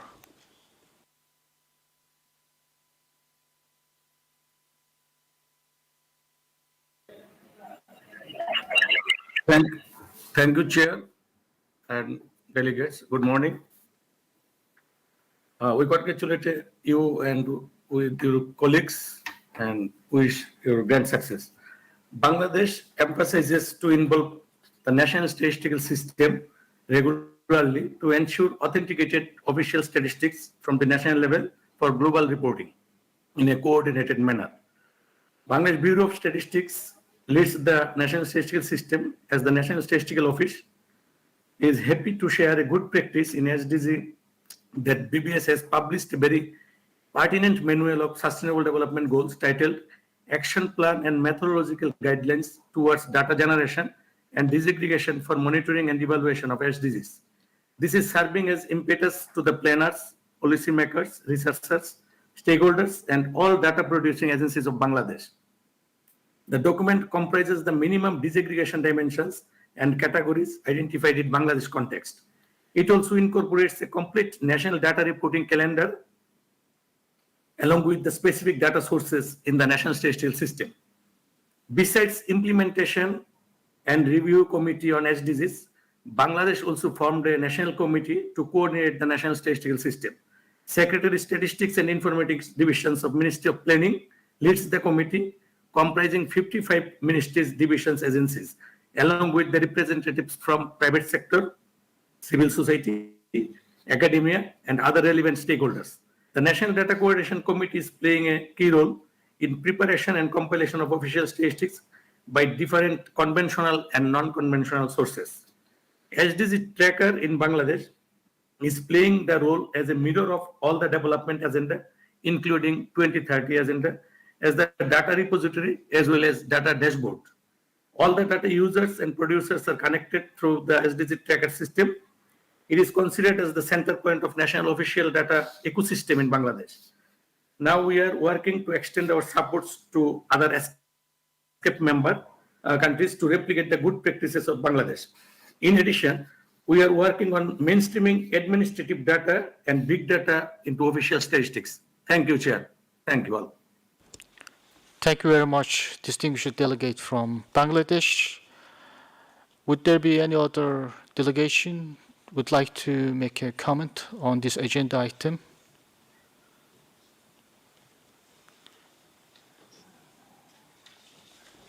Distinguished delegate from Tajikistan, you now have the floor. Distinguished Chair and delegates, the progress on achieving SDG in Tajikistan and National Development Strategy until 2030, and especially on SDG indicators, is going well. Agency on Statistics, as a responsible organization on data producing, had the main role on monitoring SDG indicators as well. There is working internal group and interagency group on SDG indicators by heading statistic office. Based on interagency group, Agency on Statistics under the President of the Republic of Tajikistan is monitoring the SDG indicators and updating the data on SDG data platform, which was established with the support of UNSC and DFID project. Statistical agency trying its best to obtain unavailable indicators by conducting surveys and through other ministries, through administrative data. Thank you very much. Thank you very much for the distinguished delegate from the Republic of Tajikistan. Would any other delegations like to raise any other comments on this agenda item? I see none. Distinguished delegates, this brings us to the conclusion of discussions of the agenda item 3A. We have exhausted our time allowed for this morning's discussions. Thank you for your interventions and your active participation. We will take a lunch break and shall resume at 14-hour Bangkok time to discuss agenda item 3B, monitoring progress in response to the Get Everyone in the Picture initiative on civil registration and vital statistics. The next few agenda items will be chaired by the vice chairs of the Bureau. I thank them for their willingness to support me in my responsibilities as chair. I will now hand over the Secretariat for any announcements. Thank you, Mr. Chair. Distinguished delegates, the Secretariat would like to thank you for your active participation this morning. For those of you joining online, we would like to remind you all to rejoin the afternoon session using the same Kudo link. We'll continue agenda items 3B at 14 hours. I'll now ask my colleague to make some announcements about the events during the break. Thank you. During the break, we would like to invite you to a very interesting side event on child and environment-related SDG indicators, adoption, gaps, and sources, which is co-organized by UNEP, UNICEF, and ESCAP at meeting room H, level 1, just downstairs from here, the same building. This event will start at 12 Bangkok time, so in just 15 minutes. This event is a hybrid event, and participants who are unable to join in person are welcome to join through MS Teams. The link is provided on the website. After the side event finishes, all delegates who are here in person are cordially invited to join a lunch generously provided by UNEP at the reception hall, ground floor of this building. Before we go, I would like to request all delegates attending the committee in person to please remain in the room for a few more minutes as we will take a group photo in front of the stage. Please keep your face masks on for the photo.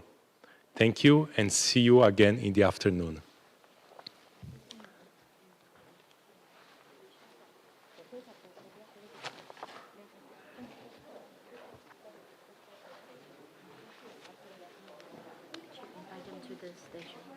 Yeah, I think people will come.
distinguished delegates, welcome back to the afternoon session of the 8th Committee on Statistics. We will now start the agenda item 3B, monitoring progress in response to the Get Early Everyone in the Picture initiative on civil registration as presented in the report on the 8th meeting of the Regional Steering Group for Civil Registration and Vital Statistics in Asia and the Pacific, ESCAP CST 2022/3. Before we start the country deliberations, may I invite Ms. Treta Sharma, Acting Administrator General, Office of the Registrar, Fiji, and Chair of the Regional Steering Group for Civil Registration and Vital Statistics in Asia and the Pacific, to introduce the agenda item, please. Distinguished delegates, excellencies, ladies and gentlemen, we in Asia and the Pacific have a shared vision that by 2024, all people in the region will benefit from universal and responsive civil registration and vital statistics system, facilitating the realization of their rights and supporting good governance, health, and development. As the chair of the Regional Steering Group for CRVS in Asia and the Pacific, I am pleased to see the improvements made during the first year of the Asia and Pacific Civil Registration and Vital Statistics decade. The Regional Steering Group plays a pivotal role in the implementation of the CRVS decade, and it was great to see the commitment to get everyone in the picture during the second ministerial conference on CRVS held in November last year. The main outcome of the ministerial conference was the ministerial declaration building a more resilient future with inclusive civil registrations and vital statistics. The declaration reinforces the continued commitment of our region to achieving universal civil registrations of births, deaths, and other vital events.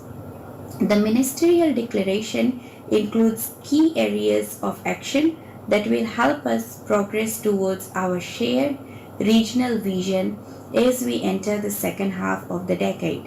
The Regional Steering Group has discussed how to take these recommendations forward and will continue to support the implementation throughout the remainder of the CRVS decade. I know many of you in the committee have spearheaded the increased use of the administrative data in your countries, and there are encouraging examples of how the data produced from CRVS systems, especially with regards to mortality, was used as a critical tool in the COVID-19 response. Indeed, we saw this impressive progress reflected in the midterm report of the CRVS decade, which the Regional Steering Group contributed to last year. But despite this progress, too many people in the region are still being left behind, as we have much work ahead to achieve the shared vision of universal registration. Over the next couple of years, the Regional Steering Group will lead the preparation of the final review of the CRVS decade. I hope we will be able to report on accelerated improvements of systems across the region, bringing us closer to universal registration, legal documentation for all, and improved use of the data from civil registration records to produce more timely and higher quality vital statistics. Distinguished delegates, while we still have much to do, we are on the right path. I invite you all to support initiatives to ensure we get everyone everywhere into the picture. I would like to take the opportunity to thank you and our development partners for your commitment to civil registration and vital statistics. Your support and encouragement are invaluable to our efforts. Finally, I would like to ask the Secretariat to show a video with some of the highlights from the second ministerial conference on civil registration and vital statistics in Asia and the Pacific. Thank you.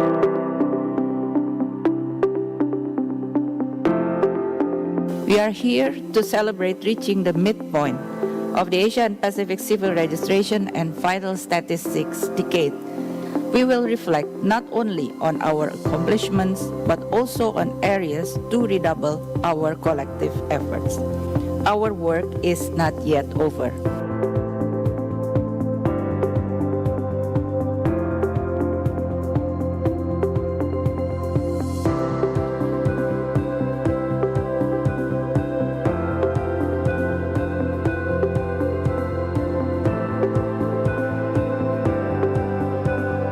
Lao PDR will try to meet its target for birth registration and certification of at least 70%. Armenia expresses its commitment to continue the enhancement of the CRVS and national ID management systems, thereby providing every child with a birth certificate and every person with an identification document. Hard to reach population groups and people in vulnerable situations face challenges when they try to get access to national registration. From the perspective of the United Nations Refugee Agency, one of the greatest challenges remains birth registration for refugee children and for stateless children. It's very much related to human rights. All of this, when you are talking about birth registration, when you are talking about registration, death certificate or marriage certificate, this is very basic human rights. The COVID-19 pandemic has highlighted the many gaps in our civil registration and vital statistics systems, especially with regard to mortality. If we do not register all deaths, how can we really know the true impact of the pandemic in Asia and the Pacific? It is essential that we learn from each other to make sure we accelerate progress towards the 3 goals of the decade: universal civil registration, the provision of legal documentation of civil registration for all, and the use of civil registration records for vital statistics. Data helps leaders better understand the problems they face and how to solve them. Over the past 2 years, the pandemic has highlighted just how critical following the data is. As enshrined in Article 6 of the Universal Declaration on Human Rights, everyone has the right to be recognized as a person before the law. A legal identity for all is central to delivering on the Sustainable Development Goals and building a safer, more peaceful and resilient world. But we are not at the finish line yet. We have identified the gaps, issues, or areas that need more work to be done to achieve the agreed goals. Health systems in every country has been tested. No country was prepared. For us to be better prepared, respond and recover, we must invest in civil registration and vital statistics today so that every country has a robust health information system in the future.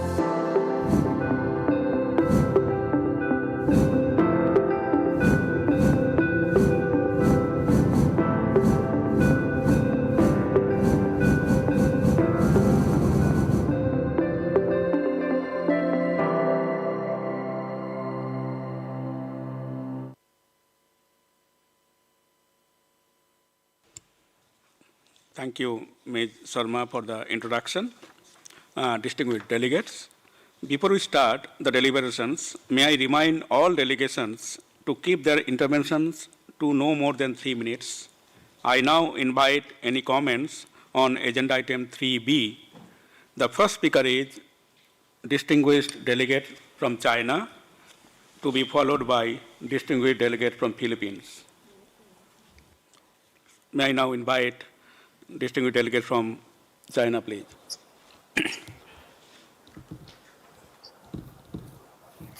新月主席先生，2015年，亚太各国制定了 CRVS 10年共同愿景。如今10年已过半，亚太各国正走在实现愿景的正确道路上。中方对此表示祝贺。去年，第2届 CRVS 部长会成功举办，并通过了部长宣言，为10年后半段工作指明了方向。中国政府高度重视 CRVS 工作，建立了较为完善的 CRVS 体系，如期开展人口普查与数据公开，利用信息技术实现了跨部门人口基础信息联动集成。同时，中国积极开展国际合作，与“一带一路”国家及联合国秘书处、人口基金等合作，促进发展中国家 CRVS 能力建设，为落实区域行动框架、推进共同愿景做出积极贡献，也为更好落实2030年可持续发展议程提供了坚实的数据和能力支持。中方注意到 ESCAP-CST-2022-3号文件所提建议，支持促进 CRVS 韧性建设、部际协调、经验交流和区域合作，支持利用数字技术提高覆盖范围。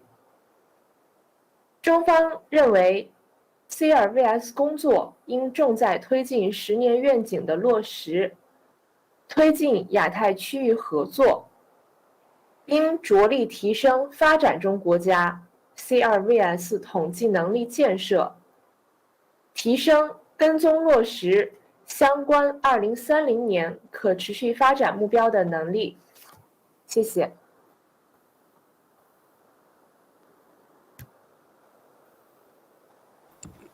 Thank you, distinguished delegates from China, for your statement. May I now invite distinguished delegate from Philippines to make the statement, please. Thank you, Mr. Chair. The Philippines, through the Philippine Statistics Authority, commends the Regional Steering Group for coming up with a report. We have noted the recommended actions of the group in support of the implementation of the Ministerial Declaration on Building a More Resilient Future with Inclusive Civil Registration and Vital Statistics. The Philippines wishes to share ideas and best practices that may contribute to their operationalization. On strengthening the capacity to exchange lessons learned, we agree with the recommendation to develop capabilities and purge regional and international collaboration. In fact, the Philippine Statistics Authority collaborated with the Vital Strategies and the University of Melbourne for the Bloomberg Data for Health Initiative project. The partnership introduced interventions and training programs to improve the quality of birth and death registration in the country. As a result of the successful collaboration, the Philippines strongly encourages more member states and development partners to exchange expertise by engaging in bilateral and multilateral cooperation. We also recognize the importance of coordination mechanisms established at multiple levels within each country to strengthen coordination structures and conduct substantive identification and assessment of inequalities. In the Philippines, an interagency committee on civil registration and vital statistics composed of 9 national government agencies was created. It was replicated at the regional levels to oversee the parallel implementation of CRVS programs and strategies and the continuous review of the CRVS policies. The Philippines also concurs with the recommendation to utilize digital technology to streamline civil registration and notification processes. With our local partner, we are transforming and modernizing the civil registration service through digitalization to enhance access and boost the turnaround time of the delivery of birth, marriage, and death papers for different reasons such as employment, benefit claim, and enrollment, among others. Moreover, we have also implemented an online payment scheme with future expansion plan to cover other contactless payment methods and digital copy issuances of documents. Our vision is to establish a digital CRVS system that will enable timely delivery of services to every Filipino. Finally, the Philippines continues its partnership with the country's embassies in processing civil registration documents and facilitating the registration of unregistered Filipino migrants to legitimize their identities in their desire to maintain their regular employment abroad. The national statistical offices are therefore drivers in the transformation of the civil registration and vital statistics to ensure that no one is left behind. With our commitment and efforts, we are able to achieve the goals set out in the Regional Action Framework. Let us work together to ensure that the recommendations of the steering group can be implemented in every country. Thank you, Mr. Chair. Thank you, distinguished delegates from Philippines for your statement. May I now invite distinguished delegates from Malaysia to be followed by distinguished delegates from Republic of Korea. So, distinguished delegates from Malaysia, please. Thank you, Floor is Mr. yours. Chair, ladies and gentlemen. Malaysia acknowledge and appreciate the regional initiative developed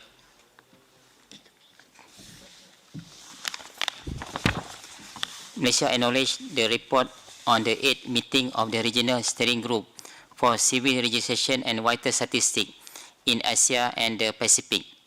Malaysia adopted the suggestion and recommendation given by the steering group in the 8th meeting of the Regional Steering Group for Civil Registration and Vital Statistics in Asia and the Pacific on 9 and 10 March 2022 to ensure the improvement of civil registration and vital statistics. Other than that, Malaysia has been invited to chair the meeting on data protection, confidentiality and privacy law and strengthen the vital event notification capacity of the health sector. To improve vital statistics, Malaysia strengthened cooperation with data providers by forming a technical working group consisting of members of the Ministry of Home Affairs, the National Registration Department and the Ministry of Health, as well as the Royal Malaysia Police. This technical working group regularly reviews and discusses data sharing policies and data coordination among agencies, as well as ways to strengthen civil registration to reach marginalized groups in the remote location to get everyone in the picture. Prior to the data dissemination, this technical working group will also be responsible for reviewing and validating the data that has been processed and analyzed. Malaysia has also been invited to share experience and best practices regarding the CRVS system to improve the CRVS system in various countries such as Indonesia. For this purpose, Vital Strategy and Bappenas Indonesia are working together to benchmark best practices from neighboring countries. Malaysia's CRVS system has been made a reference by UN ESCAP for system development for other countries. Thank you, Chair. Thank you, distinguished delegates from Malaysia. And next speaker is distinguished delegates from Republic of Korea, to be followed by distinguished delegates from Laos PDR. So, distinguished delegates from Republic of Korea, you have the floor now. Thank you, Chair. The Republic of Korea welcomes the recommendation drawn from the 8th meetings of regional steering groups and recognizes the pivotal role of the CRVS systems for the recovery from and response to the disasters.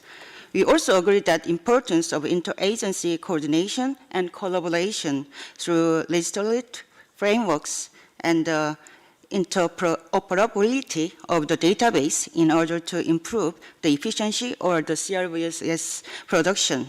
Statistics Korea produced the vital statistics based on our civil registration system, for which Statistics Korea, the Supreme Court of Korea, and municipal governments all work together. As a point in case, the family relations legislation of the Supreme Court has been partially connected to the vital statistics system of Statistics Korea, thereby increasing efficiency in the statistical production.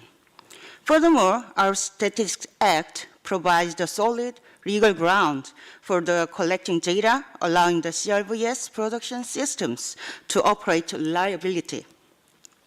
Having had valuable experience in producing robust and efficient vital statistics, Korea will set up its efforts in sharing our experiences with other regional steering groups, as well as a regional statistics community. We will also provide countries with the opportunity on their request to better understand the production of system of the techniques for the Korea's valid vital statistics. Thank you.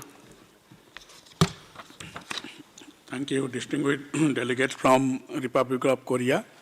Next speaker is distinguished delegate from Lao PDR, to be followed by distinguished delegates from Indonesia. So, distinguished delegates from Lao PDR, you have the floor.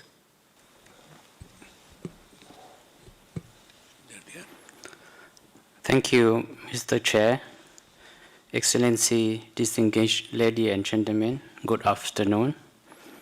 Lao PDR delegate wish to express appreciation to the Region Steering Committee for Civil Legislation and Visual Statistics report, as well as support on the improvement of the visual statistic and civil register system. Lao PDR recognize the importance of CVRS for implementing and monitoring the program across the several sectors. CVRS has become a crucial issue not only at the national but also at the regional and global levels. Implementing its CVRS system, Lao PDR make use of various legal and planning framework for statistics, including its family register law, statistics law, strategy for civil register and visual statistics 2016 to 2025, strategy for national statistics system development in 2016 to 2065, and vision to 2030. I would like to inform the committee that the Lao Statistics Bureau has implemented a good coordination and cooperation with the relevant Life Ministry, such as Ministry of Home Affairs, which is responsible for the register and certificate of birth and death. In addition, I would like to also take this opportunity to inform the committee that Lao PDR, with support from the Develop partner, is preparing the conduct of the fifth Lao Population and Housing Census. I thank you, Mr. Chair. Thank you, distinguished delegates from Lao PDR, for your statement. Next speaker is distinguished delegates from Indonesia, to be followed by distinguished delegates from Pakistan. Distinguished delegates from Indonesia, you have the floor. Thank you, Mr. Chair, for giving me the floor. Distinguished delegates, excellencies, ladies and gentlemen, Indonesia supports the vision that by 2024, everyone will benefit from universal and responsive civil registration and vital statistics that facilitate rights to healthcare, education, employment, social safety nets, improve household welfare, and public transportation facilities from the government are getting better. Indonesia supports promoting civil registration as the basis for legal identity, aligning the decade with today's global development context. The civil registration of the population in Indonesia has reached 90.2% in February 2022, and registration system is currently being developed to make it easier for every resident to update data online, which ensures the confidentiality of personal data. Indonesia supports building a more resilient future with inclusive civil registration and vital statistics. Indonesia still needs to learn from other countries in strengthening the capacity of civil registration and implementing archive management system and digital records. Indonesia is developing a community-based engagement of statistics. BPS Statistik Indonesia is already piloting a standardized recording system at the village level by applying metadata principles, standardized concept and definitions, common reference code, and interoperability of small area statistics. This activity is currently being carried out in Jembrana district of Bali province by collecting data on village potential, social and economic registration, and type of businesses at the village level. This activity is carried out by coordinating all sectors at the village level and is expected to strengthen the governance of civil registration and vital statistics. For the community-based engagement of statistics, Indonesia Vital Statistical System is being developed and is currently being piloted in Bima City of West Nusa Tenggara Province. And the BPS team, in collaboration with Regional Office of Population and Civil Registration, is conducting the validation and evaluating vital statistics generated from population administrative data. The expected result of the pilot is to produce a mechanism and guidelines for improving administrative data to achieve one population data in Indonesia. Thank you. Thank you, distinguished delegates from Indonesia, for your statement. Next speaker is distinguished delegate from Pakistan, to be followed by distinguished delegate from USA. So, distinguished delegates from Pakistan, you have the floor.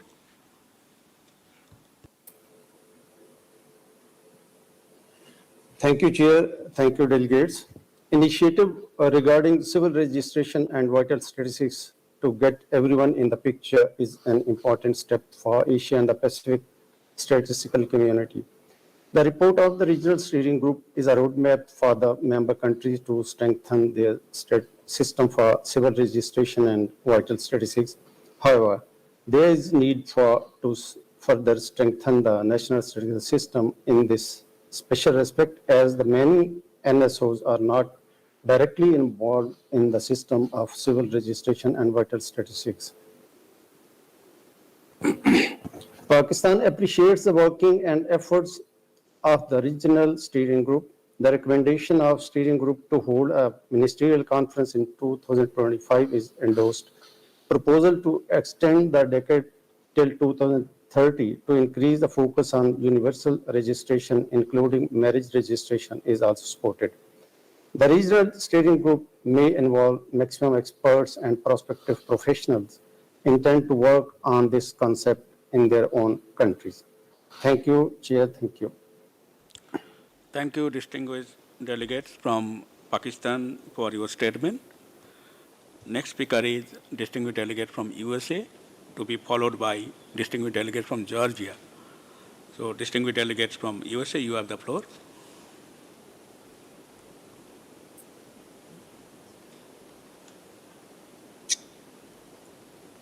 Okay, thank you, Mr. Chair, Excellencies, distinguished delegates, ladies and gentlemen. Greetings from Washington, D.C., United States. It's a pleasure to speak to all of you during the 8th session of the ESCAP Committee on Statistics.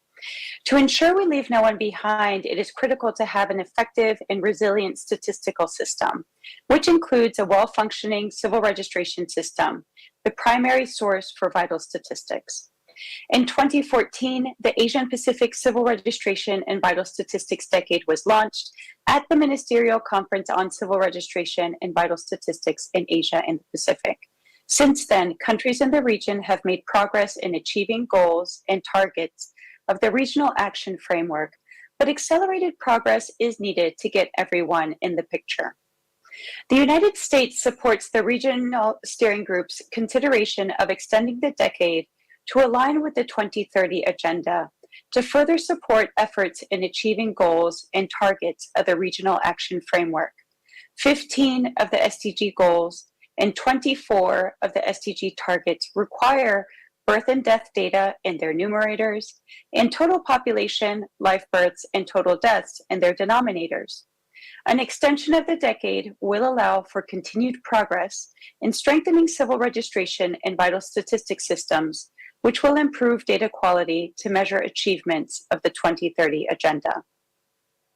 Moreover, the United States supports the Regional Steering Group's consideration of increasing the focus on marriage registration, one of the 10 vital events for which data should be collected for vital statistics purposes as per the United Nations Principles and Recommendations for a Vital Statistics System. Birth and marriage registration are closely linked, as improvements in birth registration facilitate age verification for marriage. Incorporating marriage registration improvements into broader civil registration and vital statistics strengthening efforts will initiate a transformation from siloed efforts to a life course perspective, which will allow for synergies and improvements and accelerate achievements. In conclusion, the United States is committed to its role on the regional steering group to support countries in the region to get everyone in the picture. Thank you. Thank you, distinguished delegates from USA, for your statement. Next speaker is distinguished delegate from Georgia, to be followed by distinguished delegate from Bangladesh. So, distinguished delegate from Georgia, you have the floor. Distinguished delegates, ladies and gentlemen, the National Statistics Office of Georgia would like to extend sincere gratitude and indeed appreciation to the ESCAP senior management and the ESCAP Secretariat for putting together ideas across the region to finally make the guidelines for civil registration and vital statistics available to the member states. The issues of civil registration and vital statistics are a very important component that helps the country to record vital information in order for individuals to claim their identity, civil status, and ensuing rights. CRVS will ensure that we get everyone in the picture as the main point of ministerial declaration. I should also like to highlight that since 2014, governments have been adapting the regional action framework on CRVS into their comprehensive and multi-sectoral national CRVS strategies. As a consequence, more member states have more accurate, complete, and timely vital statistics to deliver public services. On our part, Georgia remains committed to this process, and we assure you of our continued support in realizing this common goal. The production and publication of vital statistics are largely dependent on the completeness of civil registration. Georgia has a highly developed online registration system for births and deaths. Not only quantity but also quality matters. If we are going to focus on progress in taking the implementation steps contained in the regional action framework, we are pleased to note that the three goals of the ministerial declarations are mainly achieved in our country, and we are working hard to improve the quality issues, especially for the causes of death statistics. In conclusion, allow me to reiterate that our vision is one of the common futures that will ensure the improvement of the quality of life, social justice, peace, and security resulting in the well-being of the people of our region. As we move forward in the implementation of the regional action framework for CRVS in Asia and Pacific, I believe that together we can turn many challenges into opportunities to build a universal data comprehensive CRVS system. Thank you very much for your attention. Thank you, distinguished delegates from Georgia. Next speaker is distinguished delegates from Bangladesh. You have the floor. Distinguished speaker and delegate from Bangladesh, you have the floor.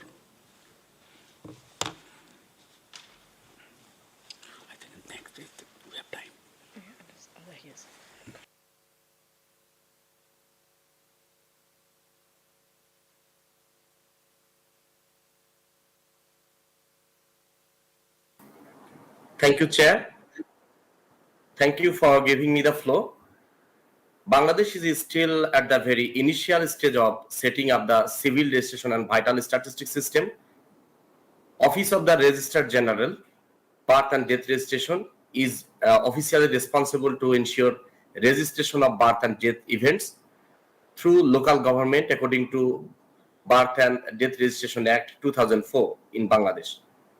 Bangladesh Bureau of Statistics, the National Statistics Office, is responsible to generate and report official statistics according to Statistics Act 2013.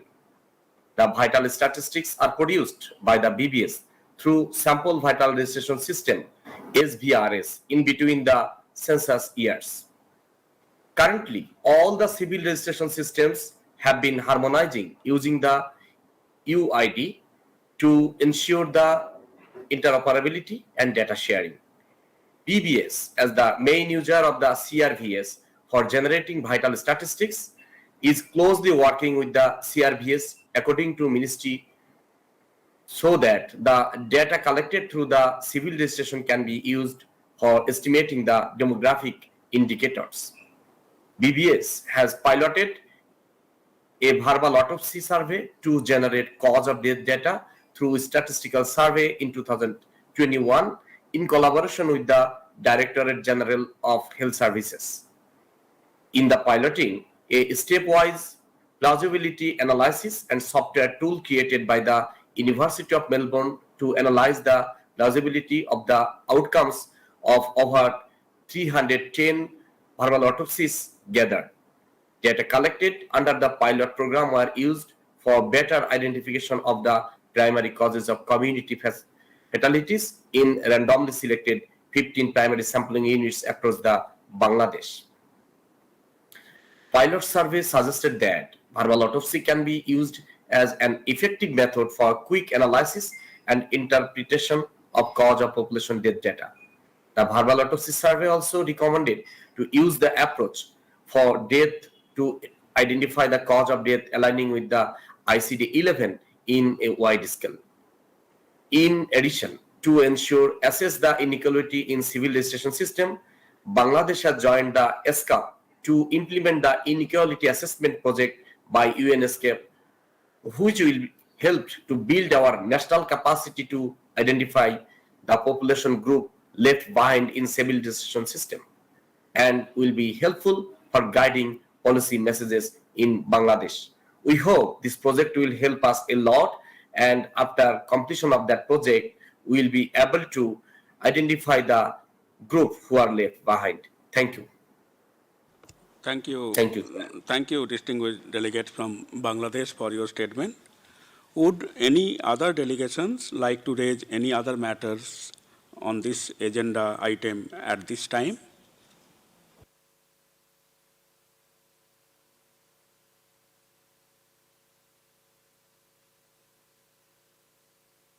I see none. So this brings us to the conclusion of discussions under agenda item 3B. We have to take next.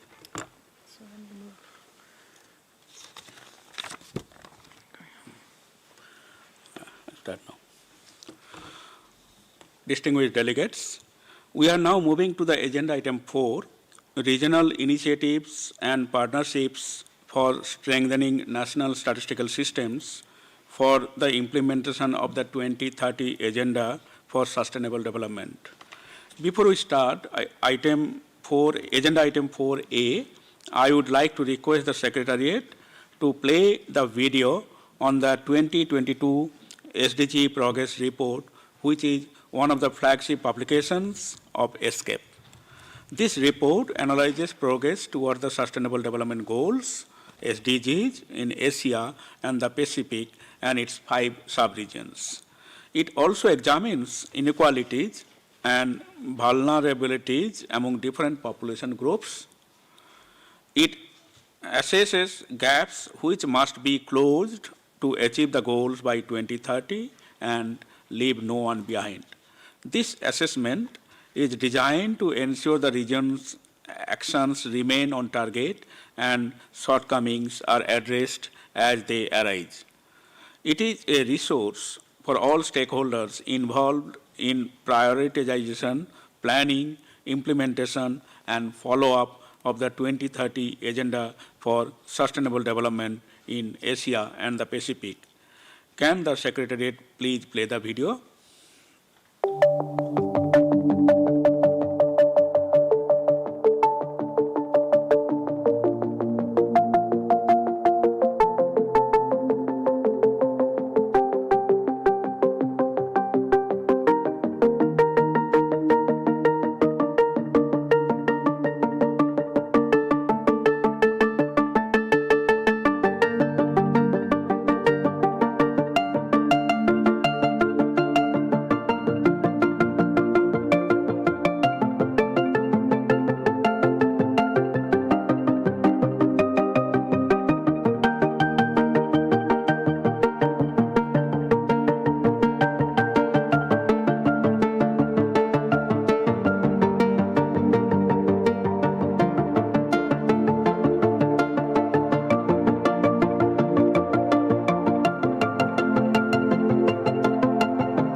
Thank you, Secretariat, for the informative video. Distinguished delegates, we now move on to agenda item 4A, progress made in support of the collective vision and framework for action by groups responsible for regional initiatives of the Committee on Statistics and by the Secretariat. I also note that the Secretariat has circulated the document Advancing Official Statistics for the 2030 Agenda for Sustainable Development, Progress in Implementing Regional Initiatives with respect to the Collective Vision and Framework for Action, ESCAP/CST/2022/4. There are also two information documents provided for this agenda item. In the interest of time, I will not read out the titles and document numbers for each of the information documents. These are shown in the annotated agenda. I now give the floor to Ms. Rachel Vivan, Director of the Statistics Division at ESCAP, to bring the committee on the progress made in support of the collective vision and framework for action.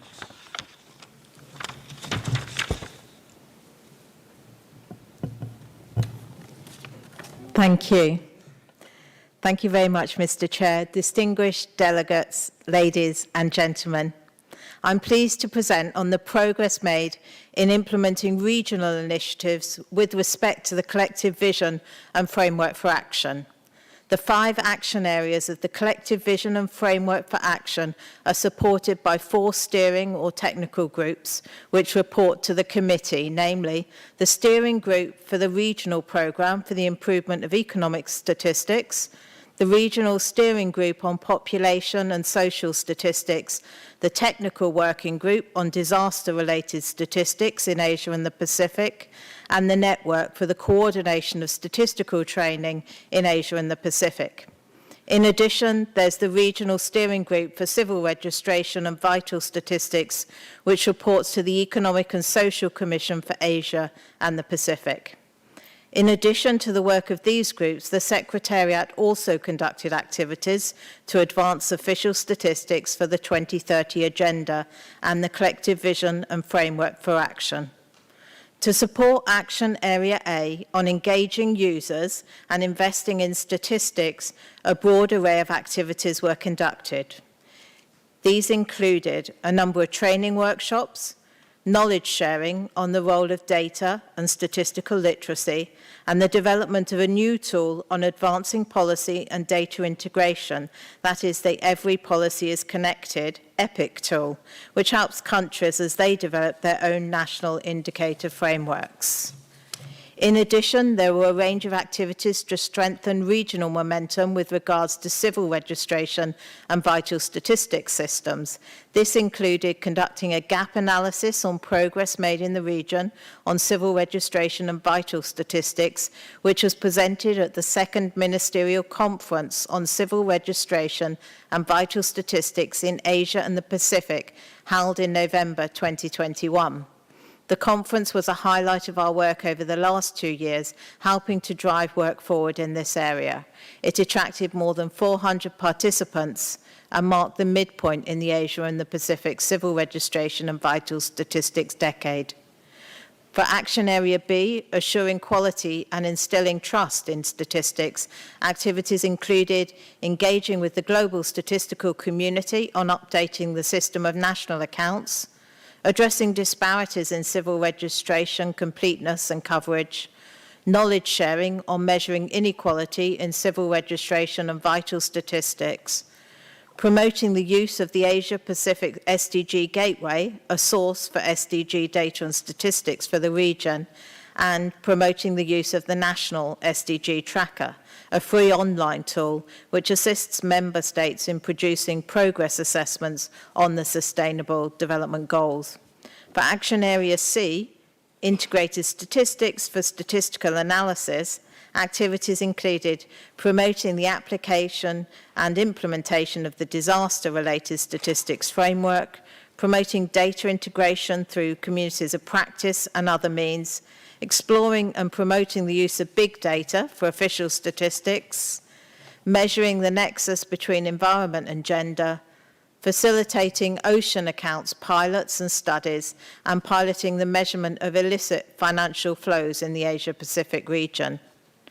For Action Area D, modernising statistical business processes, activities included assisting with the redesign of civil registration and vital statistics processes, supporting the exchange and dissemination of statistical data, and training and capacity development on using big data for gender statistics, data visualization, and on exchanging statistical data and metadata.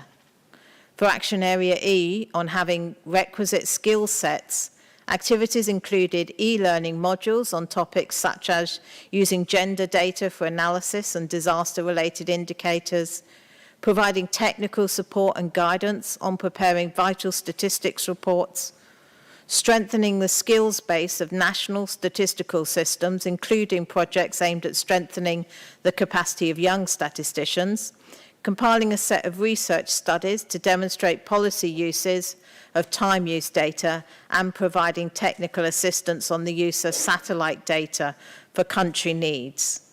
Distinguished delegates, this concludes my progress update, and thank you very much for your kind attention.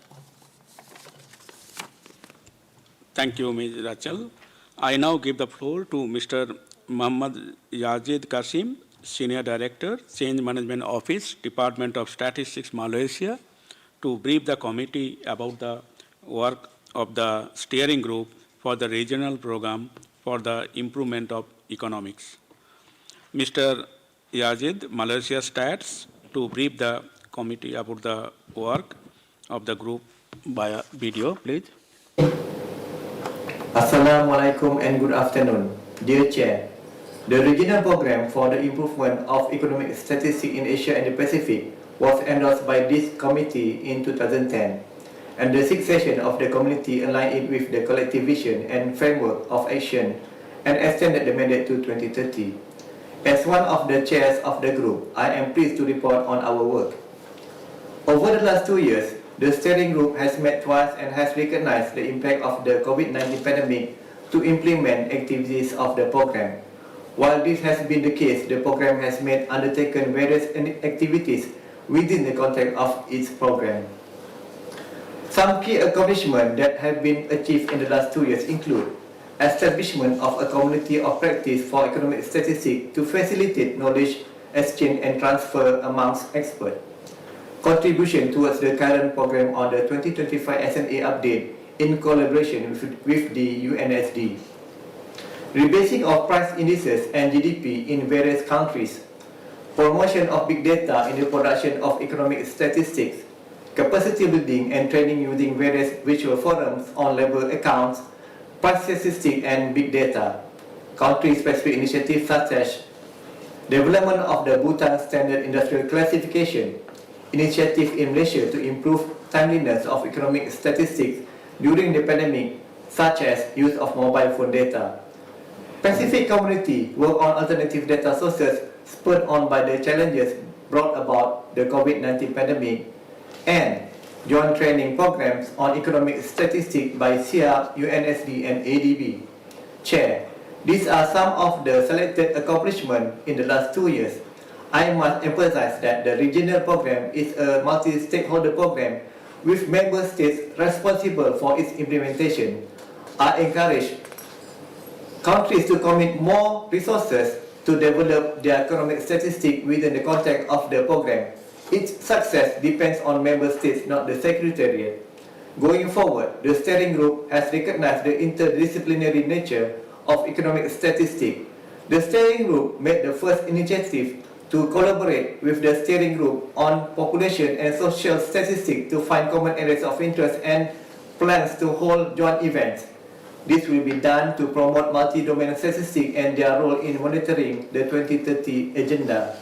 Finally, I would like to thank the Secretariat, members of the steering group and member states for supporting the regional program for the improvement of the economic statistics. Thank you. Thank you, Mr. Muhammad Yazid Kasim, for the information about the work of the steering group for the regional program for the improvement of economic statistics in Asia and the Pacific. May I now invite Mr. Phuv Sangay, Officiating Director, National Statistics Bureau of Bhutan, and Chair of the Regional Steering Group on Population and Social Statistics, to brief the committee about the work of this group. Mr. Sangay, you have the floor. Thank you, Mr. Chair, distinguished country delegates, international and regional organization participants, ladies and gentlemen. I'm honored to present a brief report about the Regional Steering Group on Population and Social Statistics as the chair of the group. The Regional Steering Group on Population and Social Statistics was established in 2017 following a decision by the committee at its fifth session in 2016. The role of the group is to oversee the implementation plan of the regional strategy to improve population and social statistics in Asia and the Pacific, and to ensure the progress towards the regional strategy's vision. The regional vision states that the countries of the Asia and the Pacific have the capacity to produce, disseminate, and use the core set of population and social statistics by 2030. The group also plays a role in monitoring the achievement of the regional strategy's goals. These include developing an enabling policy environment and maintaining demand and support, improving availability and quality of disaggregated statistics, and enhancing data accessibility, analysis, interpretation, and use. The regional steering group is composed of representatives from 28 countries, member states, and 10 international agencies. There are also senior managers who have technical responsibilities in population and social statistics. In September 2021, the Regional Steering Group on Population and Social Statistics virtually convened its third meeting. The meeting was chaired by Bhutan and attended by 17 countries, all 10 member agencies, as well as representatives from the Asian Development Bank. At the third meeting, the Regional Steering Group on Population and Social Statistics reviewed and acknowledged the progress with regard to the regional strategy and identified future priority areas and activities. More information is available at ESCAP/CST/2022/INF/3, the report on the third meeting of the Regional Steering Group on Population and Social Statistics. The Regional Steering Group also noted its terms of reference had not been reviewed since being enshrined by the committee at the fifth meeting in 2016. The Regional Steering Group is obliged to review its terms of reference every 2 years to ensure it has the necessary mandates to perform effectively and efficiently. Thus, at the third meeting, the Regional Steering Group reviewed and slightly reversed its terms of reference. These revisions include prioritizing its strategic functions and delegating technical roles to virtual task forces. The revised terms of reference also call for an increase in the meeting frequency to annually and to create an online space to enable the communication, coordination, and functionality of the group. In support of these decisions, the Secretary established a specific online collaboration space. The Regional Steering Group used the online space to review and finalize the meeting report and to amend its terms of references. The revised terms of references are contained in the annex to the regular paper ESCAP/CST/2022/4. Finally, allow me to underscore one of the priority areas identified by the Regional Steering Group, which is the modernization of census taking, mainly through utilizing new data sources and conducting registered-based censuses. In response to the discussions during the meeting of the Regional Steering Group, the Secretariat led a study and published a report on emerging trends in census approaches in Asia and the Pacific, and the task brief on the same topic, which showcased how countries in the region have used administrative data in their censuses. The Secretariat also hosted an Asia-Pacific Stats Cafe session where the findings of the report were presented and discussed. Furthermore, the Secretariat created a specific page on the Asia-Pacific Data Integration Community of Practice online platform and hosted several online meetings to facilitate the exchange of knowledge and experience in modernized census taking. I would like to take this opportunity to thank all members of the Regional Steering Group, as well as the Secretariat, for their kind support and assistance in advancing the regional strategy to improve population social statistics in Asia and the Pacific. Thank you for your kind attention. Thank you, Mr. Sange, for the information about the work of the Regional Steering Group on Population and Social Statistics. May I now invite Ms. Ariwana Chadrabal, Head of Foreign Cooperation Division, National Emergency Management Agency of Mongolia, and Chair of the Technical Working Group on Disaster-Related Statistics in Asia and the Pacific, to brief the committee about the work of this group. Ms. Chadrabal, you have the floor. Distinguished delegates, Excellence, ladies and gentlemen, in my capacity as the chair of the Technical Working Group on Disaster-Related Statistics, or TWG, I have the honor of summarizing the progress of the TWG as contained in the document ESCAP/CST/2022/INF/4. The Committee on Statistics, at its 7th session in 2022, recommended the function of the TWG as the community of practice to share knowledge, experiences, and good practices, and encourage the initiation of the capacity building activities. To establish a strategic direction of the community of practice, the TWG conducted a situational analysis in early 2021, taking stock of the diverse backgrounds and gaps in disaster-related statistics in the region. The result of which was the formulation of the group's 5-year strategic plan to implement the disaster-related statistical framework. The plan sets targets for the work of the TWG in 3 areas, namely strengthening technical capacity, contributing to the development of internationally agreed standards, and improving disaster statistics governance. In addition to its regular meetings to implement the strategic plan, the TWG in 2021 organized the Asia-Pacific Regional Symposium on Disaster-Related Statistics, as well as 3 workshops in the policy impetus, the scope of the basic range of disaster-related statistics, as well as the business process required for production and dissemination of disaster-related statistics.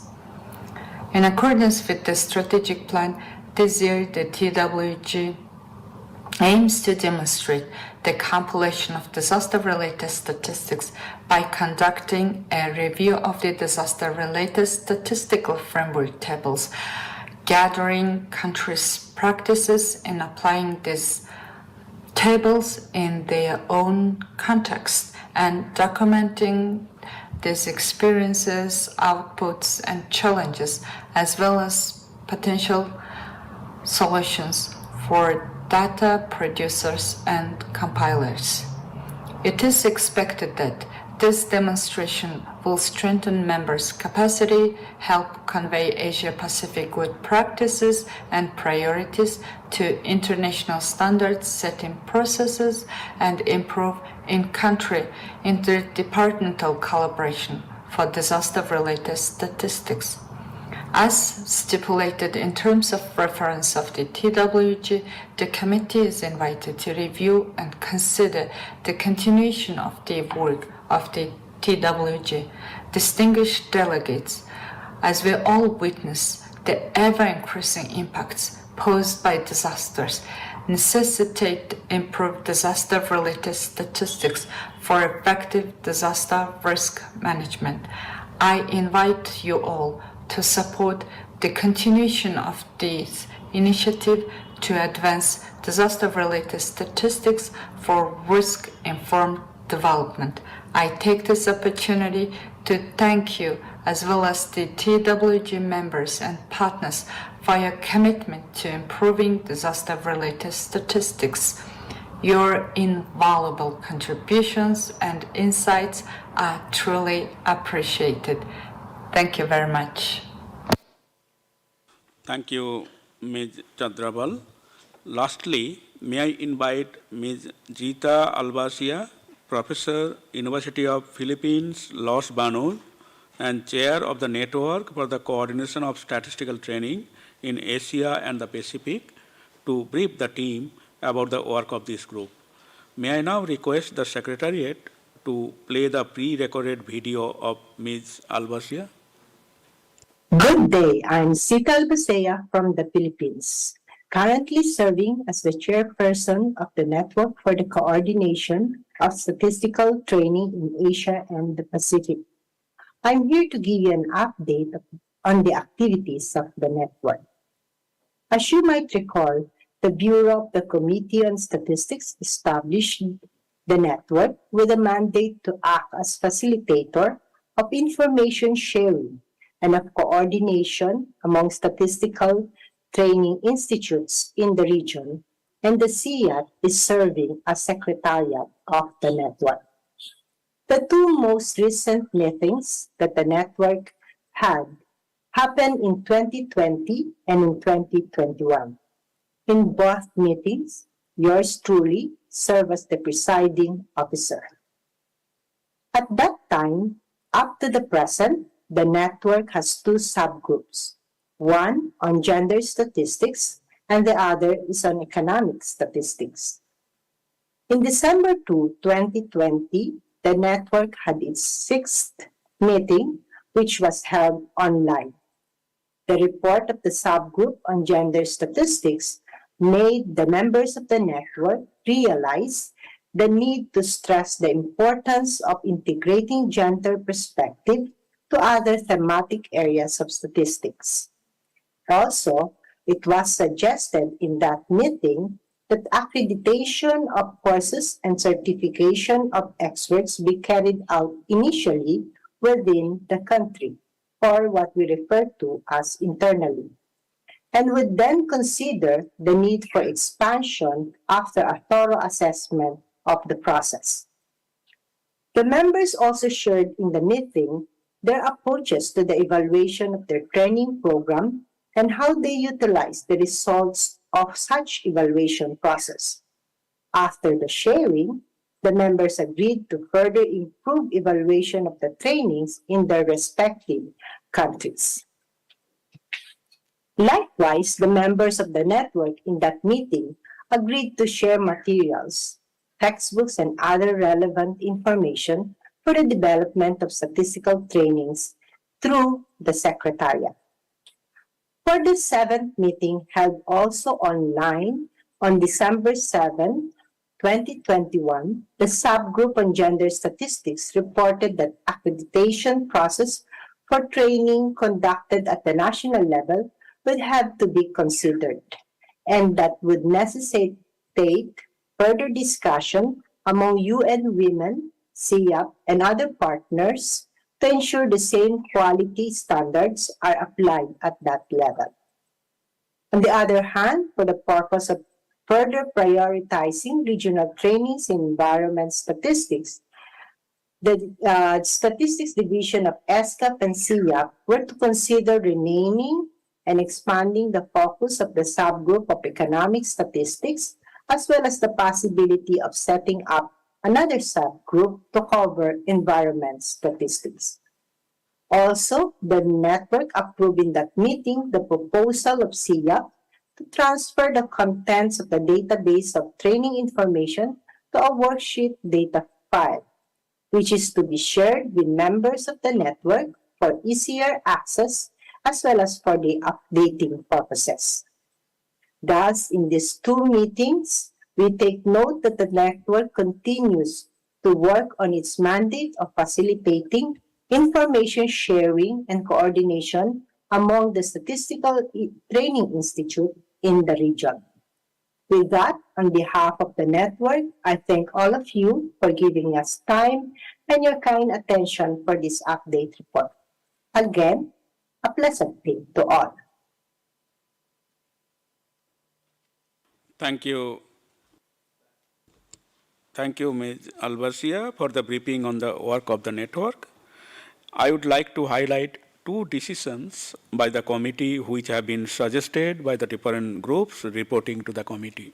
Firstly, it is suggested that the committee endorses the revised terms of reference of the regional steering group on population and social statistics as contained in the annex to ESCAP/CST/2022/4.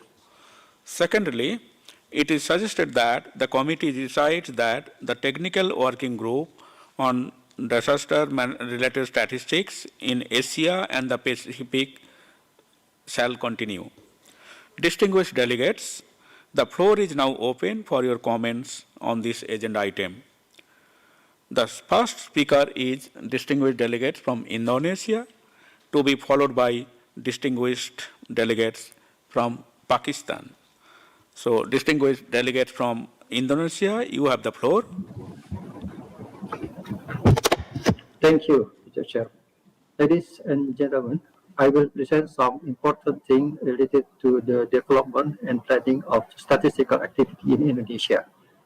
Indonesia appreciates Steering Group Regional Program for Economic Statistics Improvement in Asia Pacific, Regional Steering Group for Population and Social Statistics, Technical Working Group in Disaster Statistics in Asia Pacific, and Statistic Training Coordinating Network in Asia Pacific in implementing regional initiatives related to the Vision and Collective Framework for Action Plan.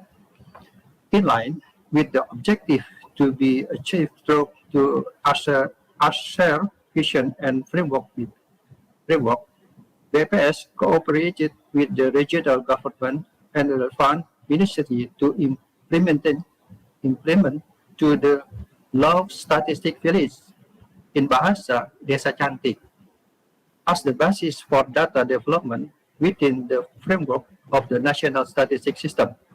This program aims to enable local government to be able to manage and utilize statistical data as the main information for regional development planning. Decision-making based on data development planning in the region will be better on target. Village potential data collection in the implementation Desa Cantik include data in demographic, agriculture, health, poverty, education, and all infrastructure facilities which are geotagged. After being processed and analyzed, all stakeholders can use it to support development in the regional and be used to produce SDG indicator. Still, the challenge for availability of human resource for statistical local government, both in quality and quantity, is still very low for the provision of quality statistical data. In addition, the availability of statistical infrastructure that supports statistical data management at the village level has not been yet available. In order to optimize the benefit of implementation Desa Cantik, Indonesia hopes to involve several international organizations providing expert assistance in building and integrated data administration. In addition, financial assistance will also be needed to help optimized to implementation of this program. Finally, we hope that the implementation of data charting can become the best practice in the collaborative practice of implementing the national statistics system to produce SDGs indicator using administrative data. Better, the result of the program can be replicated for other countries. Distinguished delegates from Indonesia, you have to wrap up.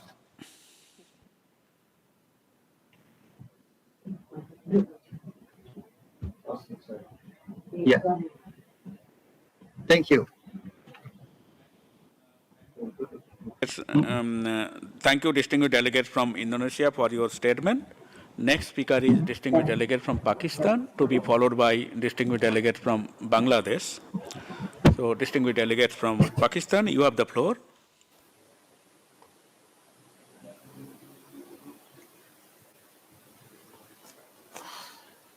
Thank you, Chair. The Regional Initiative and Partnership for Strengthening National Statistical System for Implementation of 2030 Agenda for Sustainable Development is the core initiative for the national statistical system of every member country. The working of the Secretariat of Committee on Statistics for the Statistical Training in the regional countries for Asia and Pacific, the Technical Working Group on Disaster-Related Statistics in Asia and the Pacific, the Regional Steering Group on Population and Social Statistics, Steering Group for the Regional Program for the Improvement of Economic Statistics in Asia and the Pacific, and working of Steering Group for Regional Initiatives with respect to the collective vision and framework for action are highly appreciated and acknowledged. The 5 action areas of engaging users and investing in statistics, assuring quality and instilling trust in statistics, integrated statistics for integrated analysis, modernizing statistical business process, and using requisite skill set are important areas for working in the NSS of every country. The working progress and success for these areas are highly appreciated. It is recommended that the working or steering groups may be reconstituted by replacing some old members or by increasing members so that a few new members could be involved for their capacity building in these specific areas. Pakistan Bureau of Statistics has adopted modernized methods of data collection, processing, and dissemination for the surveys conducted since 2018 and onward, and hopefully will continue in future. Tablet-based data collection, metadata exchange, digitization of area frame for enumeration blocks, online monitoring system, real-time data analysis during field operation through dashboards, possible editing checks during data collection to reduce the time lag between data collection and report generation have been adopted by Pakistan Bureau of Statistics, particularly with reference to forthcoming digital population and housing census in Pakistan. Thank you, Chair. Thank you, delegates, for listening. Thank you. Thank you, distinguished delegates from Pakistan, for your statement. Next speaker is distinguished delegate from Bangladesh, to be followed by distinguished delegate from China. Distinguished delegate from Bangladesh, you have the floor. Yes, thank you. My video is blinking, so sorry for that. I would like to talk without video. Thank you, Chair. In the light of population and social statistics as well as SDG indicators, I would like to inform you that Bangladesh Bureau of Statistics has conducted population and housing census 2022 digitally during 15 to 21 June 2022 for the first time to contribute to the development of digital Bangladesh announced by the government and to provide timely and accurate data. Bangladesh has already published the preliminary report within 1 month after completion of the census ever in census history of Bangladesh. Some of the significant features of the census were easy and precise identification of enumeration area through digital map prepared by combining geographic information system and geocode, data collection using digital devices through computer-assisted personal interviewing, use of dedicated data center entire for security to ensure data storage and security, introduction of web-based integrated census management system for managing all census activities and ensuring its effective use in all areas. Network Operations Center was established for real-time monitoring. And in the census, we have covered 8 global SDG indicators on which very disaggregate data that is up to village level will be covered. Thus, this census will help us to ensure the visibility of the vulnerable groups, to formulate the policy to ensure leave no one behind. Bangladesh will be very happy to share the experiences on digital census on the 8 biggest population if the other countries are interested. Bangladesh welcomes member countries and international agencies to visit Bangladesh Bureau of Statistics to know more about the full digital census 2022. Thank you, Chair. Sorry for the camera. Thank you, distinguished delegate from Bangladesh, for your statement. The next speaker is distinguished delegate from China, to be followed by distinguished delegate from Philippines. Distinguished delegate from China, you have the floor.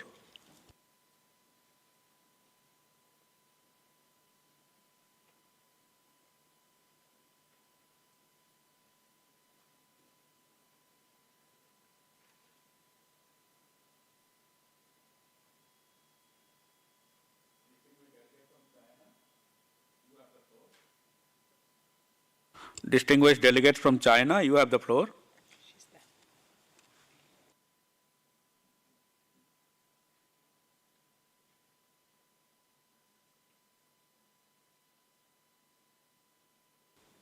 Distinguished delegate from China, we cannot hear you clearly.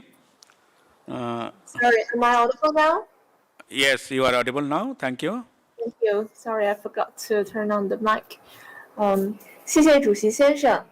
上届统计委员会以来 ，ESCAP 秘书处和统计委员会区域倡议相关小组做了大量工作，为推进共同愿景和行动框架，以及用数据为政策导航，不让任何人掉队宣言和相关监测框架做出了积极贡献。中方对此表示肯定。同时，中方也积极支持秘书处和相关区域小组的工作。中国通过中国 ESCAP 合作基金，积极支持秘书处开展统计能力建设项目，提升区域测量2030年可持续发展议程的能力。中国联合国统计能力开发信托基金也持续为全球和区域统计能力建设提供支持。中国作为经济统计区域方案指导小组和亚太统计培训协调网络成员，积极参与相关会议讨论和能力建设。此外，中国顺利连任亚太统计研究所理事会成员，将继续通过资金、技术、能力建设等方式支持 CRVS 发挥更大的作用。中方注意到相关背景文件所提建议，支持统计委员会区域倡议相关小组提高效率、简化流程、加强协调。希秘书处和相关小组结合区域发展优先事项和各方需求，提供更加精准的能力建设、技术支持，促进经验交流和政策对话，推进实现共同愿景。谢谢。Thank you, distinguished delegates from China, for your statement. The next speaker is distinguished delegate from Philippines, to be followed by distinguished delegate from Malaysia. Distinguished delegate from Philippines. Thank you, Mr. You Chair. have the floor. As one of the key initiatives in the region, good progress has been made in the field of disaster-related statistics and the work done by the Technical Working Group on Disaster-Related Statistics in Asia and the Pacific has been instrumental in achieving this development. Thus, the Philippines expresses its appreciation to the Technical Working Group for its efforts and supports the continuance of its work.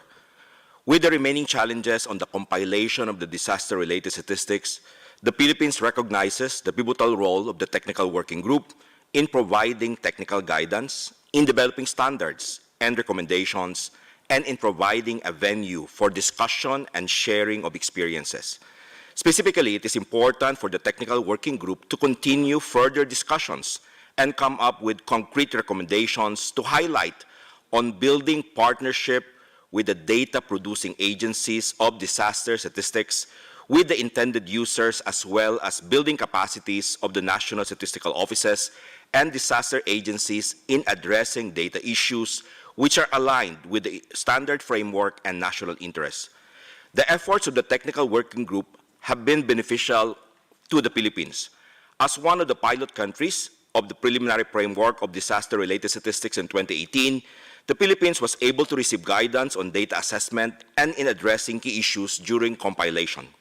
Having been part of the various capacity-building activities, the Philippines was also able to explore other initiatives, such as using administrative data in the generation of environmental-related statistics. In 2019, the Philippines completed the compilation of the first estimates of the disaster risk reduction expenditure accounts for public expenditure, which was then presented during the 62nd World Statistics Congress of the International Statistical Institute. In addition, we partner with the United Nations Economic Commission for Europe for providing opportunities for the Philippines to share the work done on improving disaster statistics and to learn from the experiences from other participating countries. As part of its future work, the Philippines intends to capture disaster-related data from households to our community-based monitoring system and the Family Income and Expenditure Survey. With the strengthening technical capacity as one of the Technical Working Group's focus areas on its 5-year strategic plan, and with different modalities on regional collaboration being offered, countries in the region, such as the Philippines, will be able to better address the challenges in its exploratory work. Thus, the Technical Working Group's work remains a key component in the advancement of disaster-related statistics in the region. Thank you very much, Mr. Chair. Thank you, distinguished delegates from Philippines, for your statement. The next speaker is distinguished delegate from Malaysia, to be followed by the distinguished delegate from Singapore. Mr. Chair, ladies and gentlemen, Malaysia acknowledge and appreciate the regional initiative developed to advance the official statistics for the 2030 Sustainable Development Agenda by each working group and the Committee on Practices at the ESCAP level. Progress reporting by action areas of the collective vision and framework for action prove the commitment of the working group in ensuring that every set of action can be achieved the objective set. We welcome the opportunity to strengthen and broaden global, regional, and sub-regional collaboration in identifying gaps to be addressed and increasing statistical capacity in Asia and the Pacific via existing statistical capacity development initiative. As one of the members of the Regional Steering Group on Population and Social, Malaysia agreed that the term of reference of the Regional Steering Group on Population and Social will be reviewed every 2 years to meet the current environment for the data needs. Malaysia support the endorsement of the amended TOR and also to ensure the effective and the successful implementation of the group work plan. The Secretariat is encouraged to increase the number of the meeting. Malaysia also acknowledged the effort by ESCAP in developing the Asia-Pacific SDG Gateway as one-stop shop for sustainable development goal data and statistics for the region. As outlined 3 objectives for Action Area B, assuring quality and instilling trust in statistics, the steering group workshop is able to be an effective platform in gathering all representatives of the member countries in sharing expertise and adding value to the quality of statistics collected based on the latest method. Malaysia suggesting that the number of the such workshop need to be increased to give room for more representatives of the member countries to be involved. Thank you, Chair. Thank you, distinguished delegate from Malaysia, for your statement. The next speaker is distinguished delegate from Singapore, to be followed by distinguished delegates from Iran. So, distinguished delegate from Singapore, you have the floor. Thank you, Mr. Chair. The activities of the Regional Programme for Improvement of Economic Statistics, RPES, have strengthened national statistical systems in the region. In particular, webinars held during the COVID pandemic have facilitated the sharing of practices in adopting big data and machine learning methods in statistical compilation. Regional national accounts compilers were also engaged in the updating exercise of the System of National Accounts and Balance of Payments and International Investment Manual. Singapore is currently the co-chair of the RPES steering group. The steering group meetings provide a platform for statistical compilers to discuss and be kept up to date on the latest developments in economic statistics in the region, such as the production of data series to monitor the effects of COVID-19. On statistical training, lessons learned and adaptations made in the last 2 years in response to COVID restrictions have contributed to more widespread acceptance of virtual and blended training. This provided opportunities for a wider audience to participate in the training and knowledge sharing. ESCAP and CRVS have done well in making courses and conferences accessible through these modes of delivery. This should continue even when we move back towards more in-person or blended delivery. Thank you. Thank you, distinguished delegate from Singapore, for your statement. The next speaker is distinguished delegate from Iran, to be followed by distinguished delegate from Thailand. Distinguished delegate from Iran, you have the floor. The delegate is not called.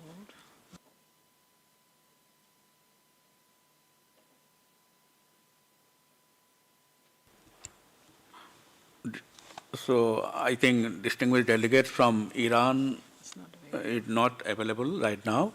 So can I move to distinguished delegates from Thailand, to be followed by distinguished delegate from New Zealand. So distinguished delegate from Thailand, you have the floor. Thank you, Mr. Chair. Ladies and gentlemen, Thailand welcomes the report and appreciates the work of the Technical Working Group on the disaster-related statistics in Asia and the Pacific. In particular, the working group's efforts in the expand the production, dissemination, and use of the basic range of disaster-related statistics by countries.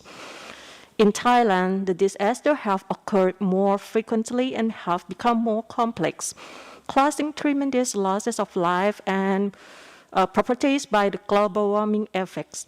Advance of technology and industry development together with the rapid expand community.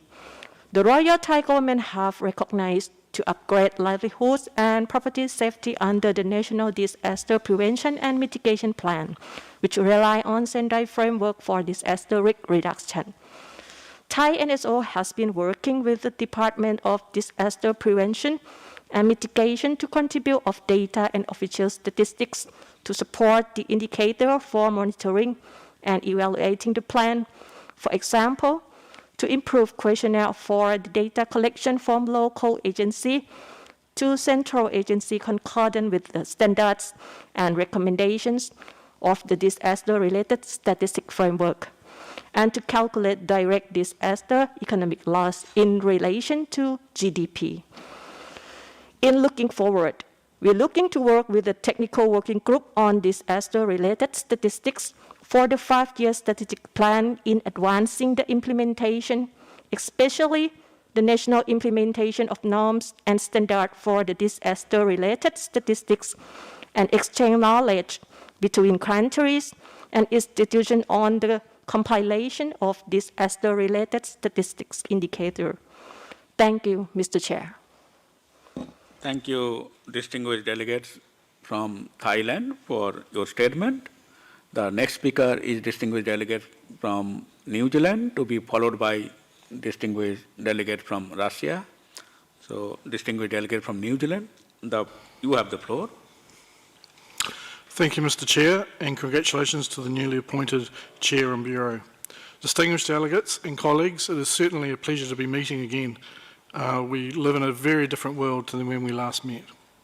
I wish to encourage active participation in not only the steering group on the regional program for improvement of economic statistics in Asia Pacific, but also fellow delegates in the UN Statistics Commission's network on economic statistics activities, whether that be through formal reviews or specific topic sprints.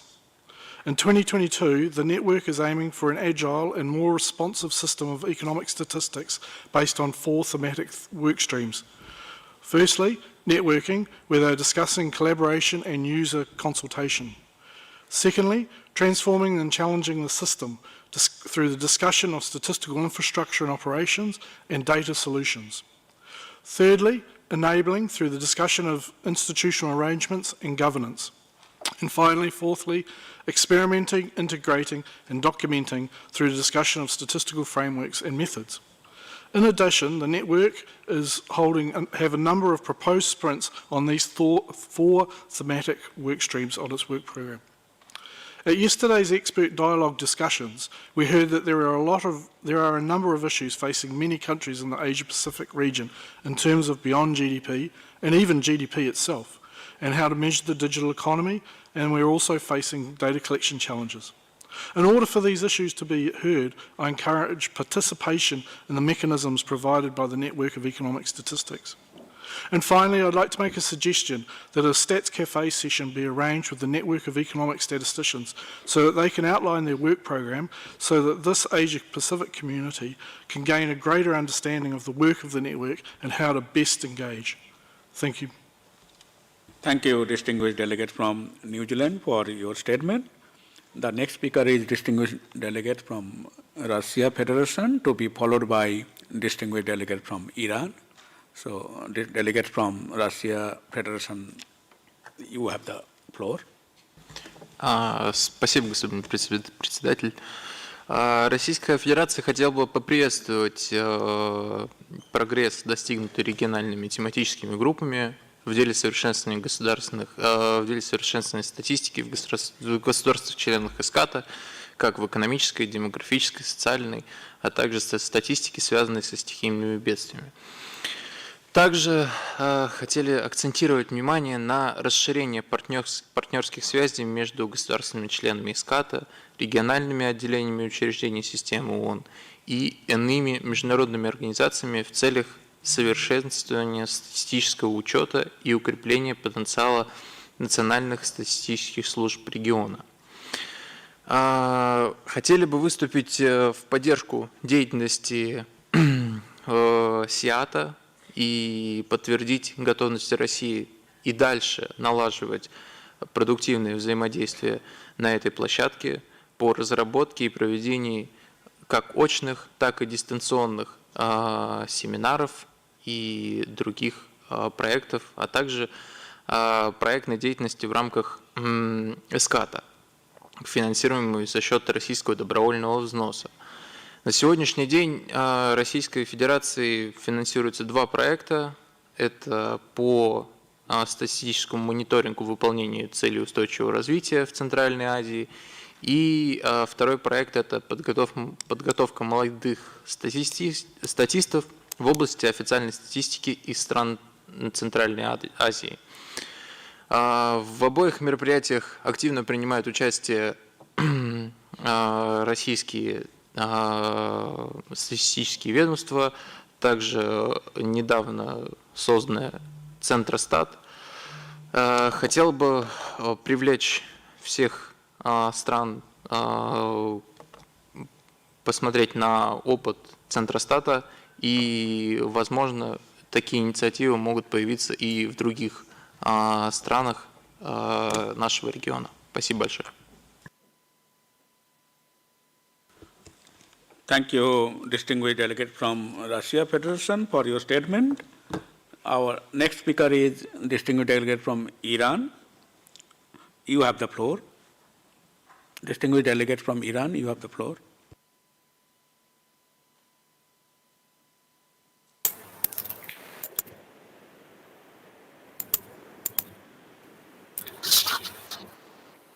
Okay. Thank you, Chair, for giving floor to Iran. In the name of God, first, let me wish all the best for the new elected chairs and members of the committee. Dear colleague, I would like to thank ESCAP and UNCAP for their activity on statistical capacity building in the region, especially for their effort in the development of register-based statistics in Asia and Pacific region by holding events such as StatCafe webinar and high-quality e-learning courses and workshops. However, in order to fill the existing gap between the academic statistics education curricula and actual needs of the NSOs, and to train skilled personnel for the NSOs, statistical units of the government agency and public and private sector of the member countries, it is suggested that UNESCAP formulate a work plan for the development of a curriculum for academic education of official statistics in the university of the countries in the Asia Pacific region. Moreover, adopting some measures by the ESCAP to share the best practice on the inclusion of educational official statistics in the academic curricula, particularly sharing successful experiences among members countries of the Commission in this field, is recommended and seems necessary for further development of official statistics in the region.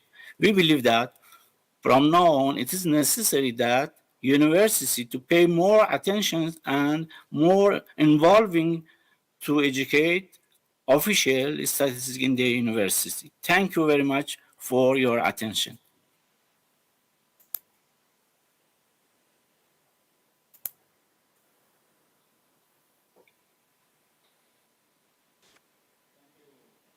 Thank you, distinguished delegate from Iran, for your statement. Would any other delegations like to raise any other matters on this agenda item at this time?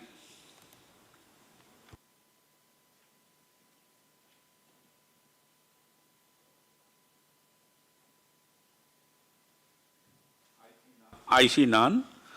As this is the conclusion of this agenda item 4A, I would like to highlight the draft decisions related to this agenda item. Can the Secretariat please share the draft decisions on the terms of references of the Regional Steering Group on Population and Social Statistics and the Technical Working Group on Disaster-Related Statistics in Asia and the Pacific on the screen?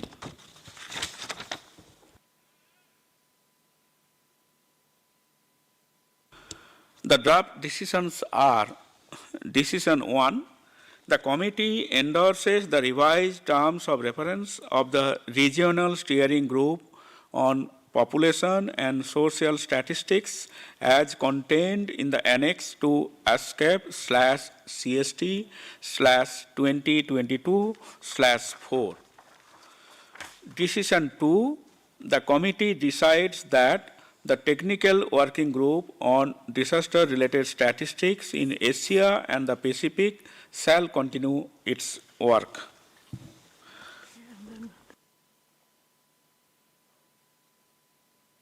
This brings us to the conclusion of the agenda item 4A. Next slide. Distinguished delegates, we have reached the last agenda item today.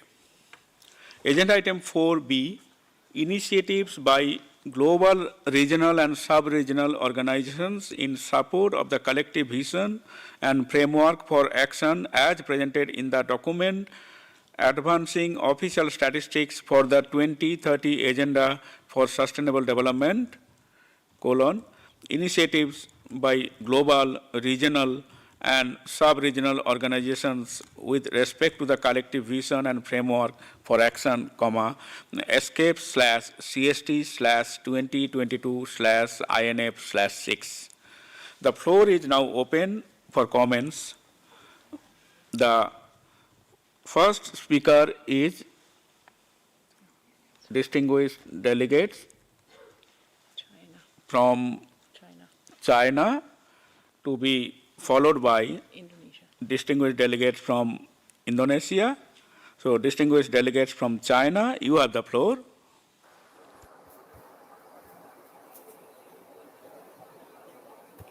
谢谢主席先生。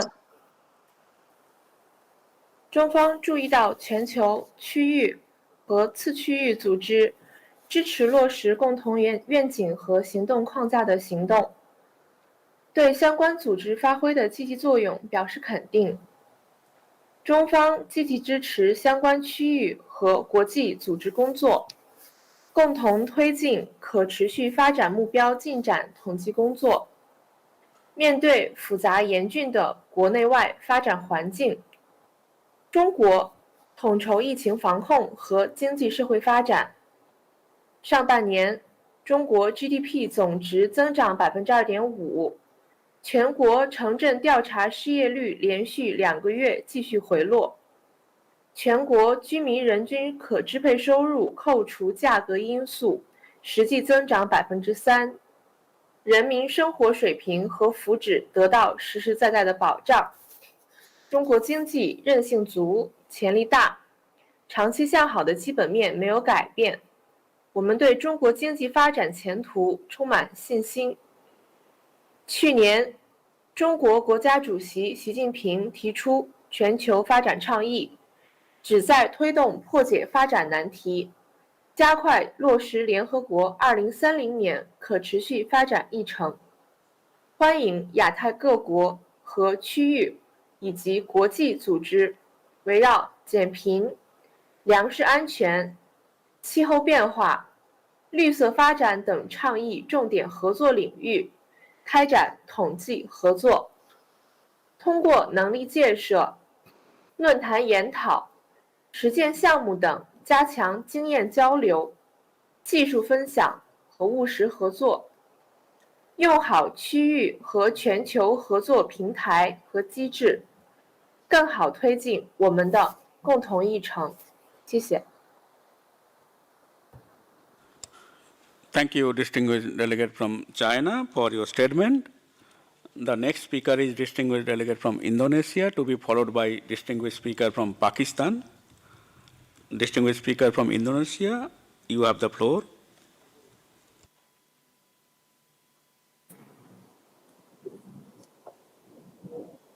Thank you, Mr. Chair, for giving me the floor. Greetings to all the distinguished delegates. First of all, Indonesia appreciates the effort that have been made by international organizations to achieve the goals and targets in each area of collaboration for 2030 Agenda of Sustainable Development. Using this opportunity, Indonesia highly appreciates the assistance of cooperation from several international organizations in supporting Indonesia 2020 population census, One Indonesia disaster data, National Socioeconomic Survey, and other statistical programs that support the achievement of SDGs. Furthermore, Indonesia hopes to actively collaborate and be involved in some strategic programs and initiatives to strengthen statistical development for implementation of 2030 Agenda. Related to the 2030, the emerging trends of SDGs center in number of universities in Indonesia and NGOs is an evidence of non-government contribution in the SDGs achievement. Their role supporting and encouraging government and Statistic Indonesia to produce SDGs indicator at local level. Mr. Chair and distinguished delegates, Statistic Indonesia, in collaboration with local government and ministry, carried out community-based engagement or village fund of statistics known as Desa Cantik as the foundation of data development within the framework of the national statistical system. This program aimed to enable the local government to be able to manage and utilize statistical data as the main information for the regional development. Through data-driven decision-making, regional development will be qualified, on budget, and on target. In order to strengthen the statistical capacity in the implementation of Desa Cantik, Statistics Indonesia plays a role in providing guidance, advocacy related to standardized statistical business process, quality assurance, data integration, metadata, and data standard. To strengthen the statistical capability, Desa Cantik equipped with the integrated statistical business process and method through the development of a national statistical infrastructure system. This modern statistical infrastructure system can be used to encourage the provision of quality data by the local government. Furthermore, this system can be adopted by another NSO. Indonesia hope that the Desa Cantik become a best practice for other countries in implementing cooperation to support the national statistical system. Therefore, it requires international assistance and support to be able to accelerate the development of data from grassroots. Thank you very much for your kind attention, Chair and distinguished delegates. Thank you, distinguished delegate from Indonesia, for your statement. So next speaker is distinguished delegate from Pakistan. So distinguished delegate from Pakistan, you have the floor.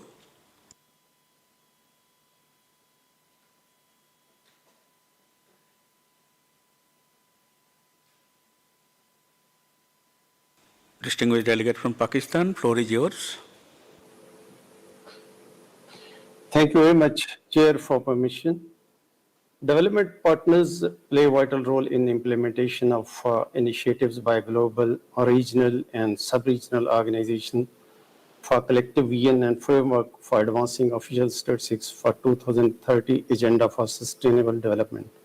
The highlights out of these collective efforts for 5 action areas are highly appreciated. The participation and contributions of international partners and donors for the improvements in data collection activities to meet the 2030 agenda are encouraged. The prepared document comprising of highlights of recent efforts of international partners to support the collective vision and framework for action to meet the 2030 agenda is highly appreciated.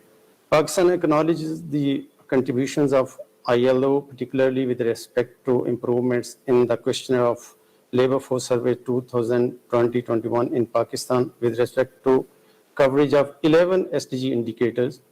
The Pakistan Social and Living Standards Measurement Survey conducted by Pakistan Bureau of Statistics at federal level and mix conducted by provincial bureaus of statistics at provincial levels cover 35 SDG indicators each with some duplication of specific indicators. The support of UNICEF for mix in Pakistan are worthwhile and regarding improvements in the next survey expected in 2023. The support of UNFPA, UN Women, CSIC, UNDP, and other international partners encourage PBS for improvements in censuses and surveys. However, there is need to enhance the international contributions for SDG indicators still missing in the member countries. It is proposed that a comprehensive and latest report on SDG indicators covered in the member countries may be prepared till 2025. The countries remaining behind to cover the SDG indicators must be spotted in weak or missing areas so that till 2030, at least every regional country must have the required data for every SDG indicator required at the country level. Thank you, Chair. Thank you, delegates, for listening. Thank you. Thank you, distinguished delegates from Pakistan, for your statement. Would any other delegations like to raise any other matters on this agenda item at this time?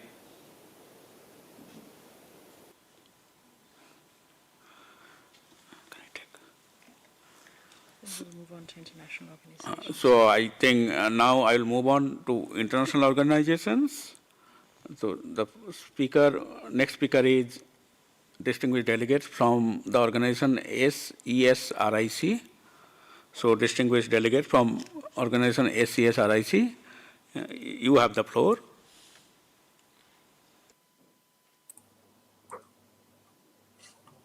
Thank you, Mr. Chair.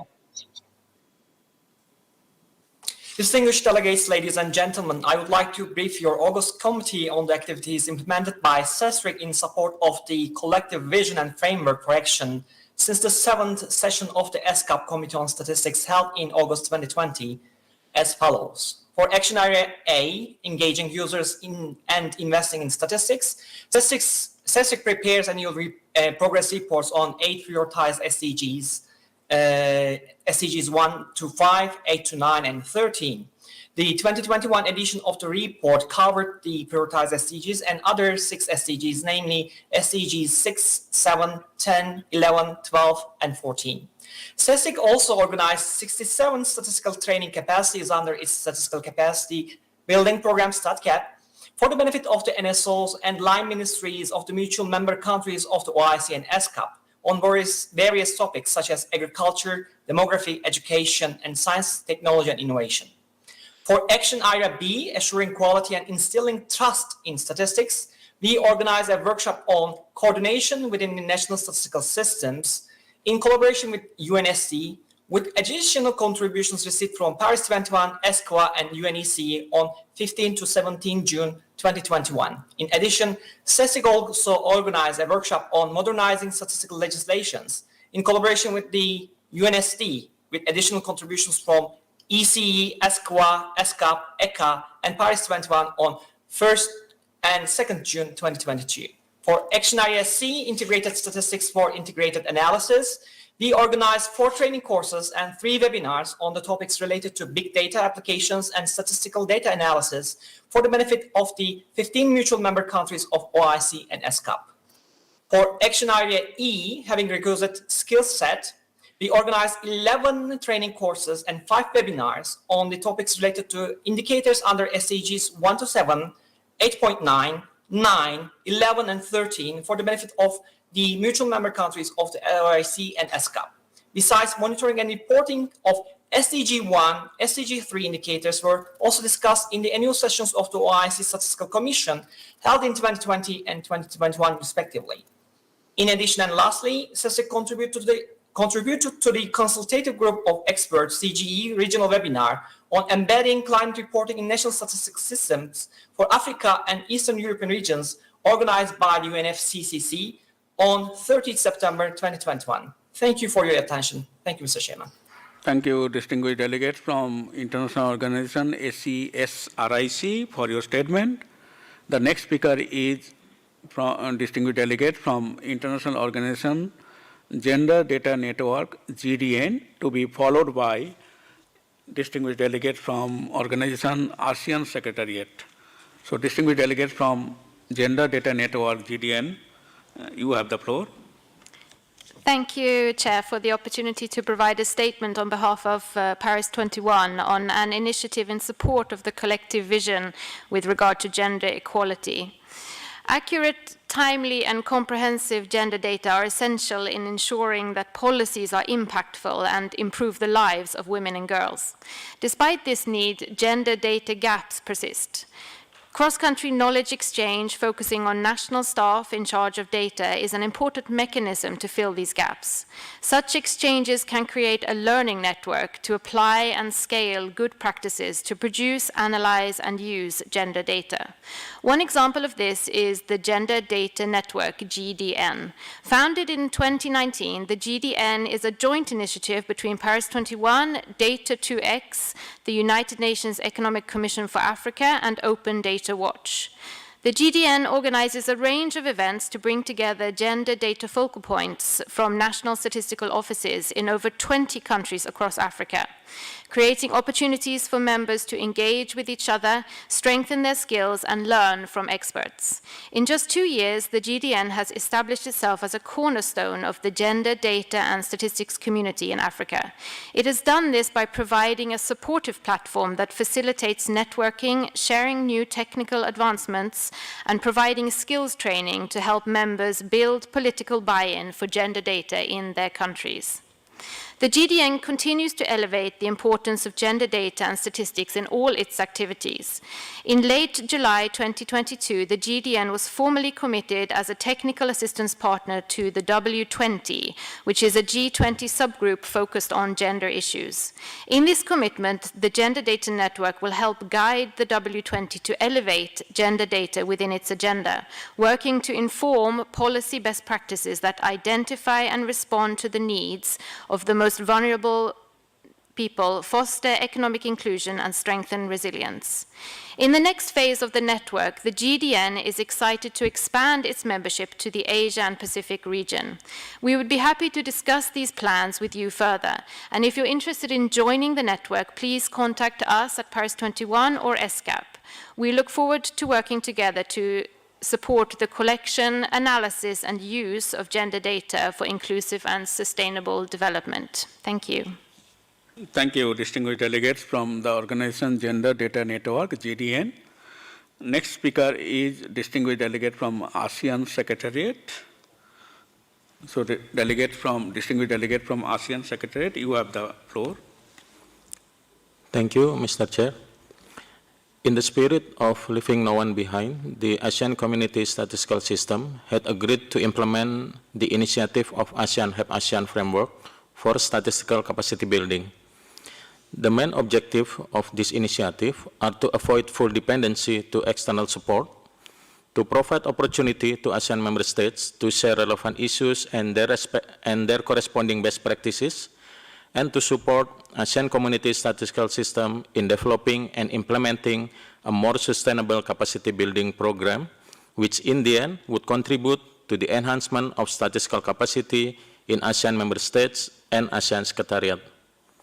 Since January 2021, ASEAN Community Statistical System has implemented 22 capacity building activities under ASEAN Help ASEAN Framework, which cover the areas of system of national accounts, international trade statistics, international investment statistics, SDG indicators, including sharing experience on VNR, big data, dissemination and communication of statistics, and institutional strengthening. The activities are carried out virtually in various forms, such as regional, sub-regional, and national training, and also bilateral technical assistance, with all resource persons coming from ASEAN member states and statistics division of the ASEAN Secretariat. It is our hope for ASEAN Community Statistical System to continue this initiative, not only to strengthen statistical cooperation, but also to improve the provision of more relevant, reliable, timely, and comparable official statistics for better response to the greater data needs. Thank you very much, Mr. Chair. Thank you, distinguished delegate from ASEAN Secretariat, for your statement. Thank you for interventions. This brings us to the conclusion of discussions under Agenda Item 4B. This has been an interesting day. We shall adjourn for today and meet back at 10 hours Bangkok time tomorrow for Agenda Item 5, Emerging Issues. I now give the floor to the Secretariat for any announcements, please. Thank you, Mr. Chair. Although the formal session for today is over, we have another interesting side event which will take place very soon at the meeting room H at level 1 of this building.